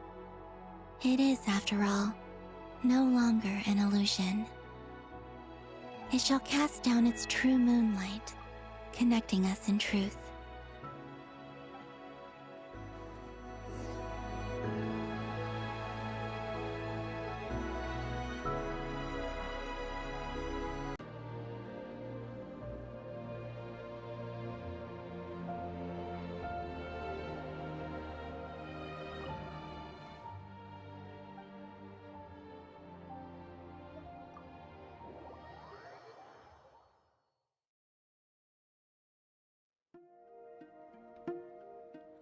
To Jean, Acting Grand Master of the Knights of Favonius. This preamble is such a pain to write. It's probably high time we got rid of this acting business. I trust that Dern has updated you all on recent events. Hope we didn't worry you too much. The good news is, we managed to come together and put a stop to the Doctor's evil schemes. With that, I think it's safe to say that Notcry is finally out of the woods. As for the Fatui, not counting the Damselette, aka the Moon Goddess, who has left their organization, we found ourselves allied in this instance with both the Knave and Marionette. May she rest in peace. As ever, we find ourselves better off for making friends rather than enemies. But until we can ascertain the Tsaritsa's true intentions, the future remains uncertain. In a short while... Wait, how am I meant to surprise everyone if I tell them in a letter that I'm heading home? Well, that would be a huge waste. Okay, got it. I will begin sending the expeditionary team back home in waves. I'm sure they'll be able to answer any questions you still have. I hope they won't gloss over the details of my many heroic deeds, but if they do, I'm sure it'll be because they're just too exhausted from the long journey. I think of Mondstadt daily. Please give everyone my best regards. P.S. The honorary knight went above and beyond this time. Are there any other honors we can give him? I'll leave it with you. P.P.S. Please be extra nice to Klee for the foreseeable future. I cashed in on the last favor that the Hexen Circle owed us, so we need to earn some more goodwill. If there's any serious problems, feel free to stick me in solitary confinement when I get back. I'll do the time for her. Whew. And that, as they say, is all she wrote. End of an era.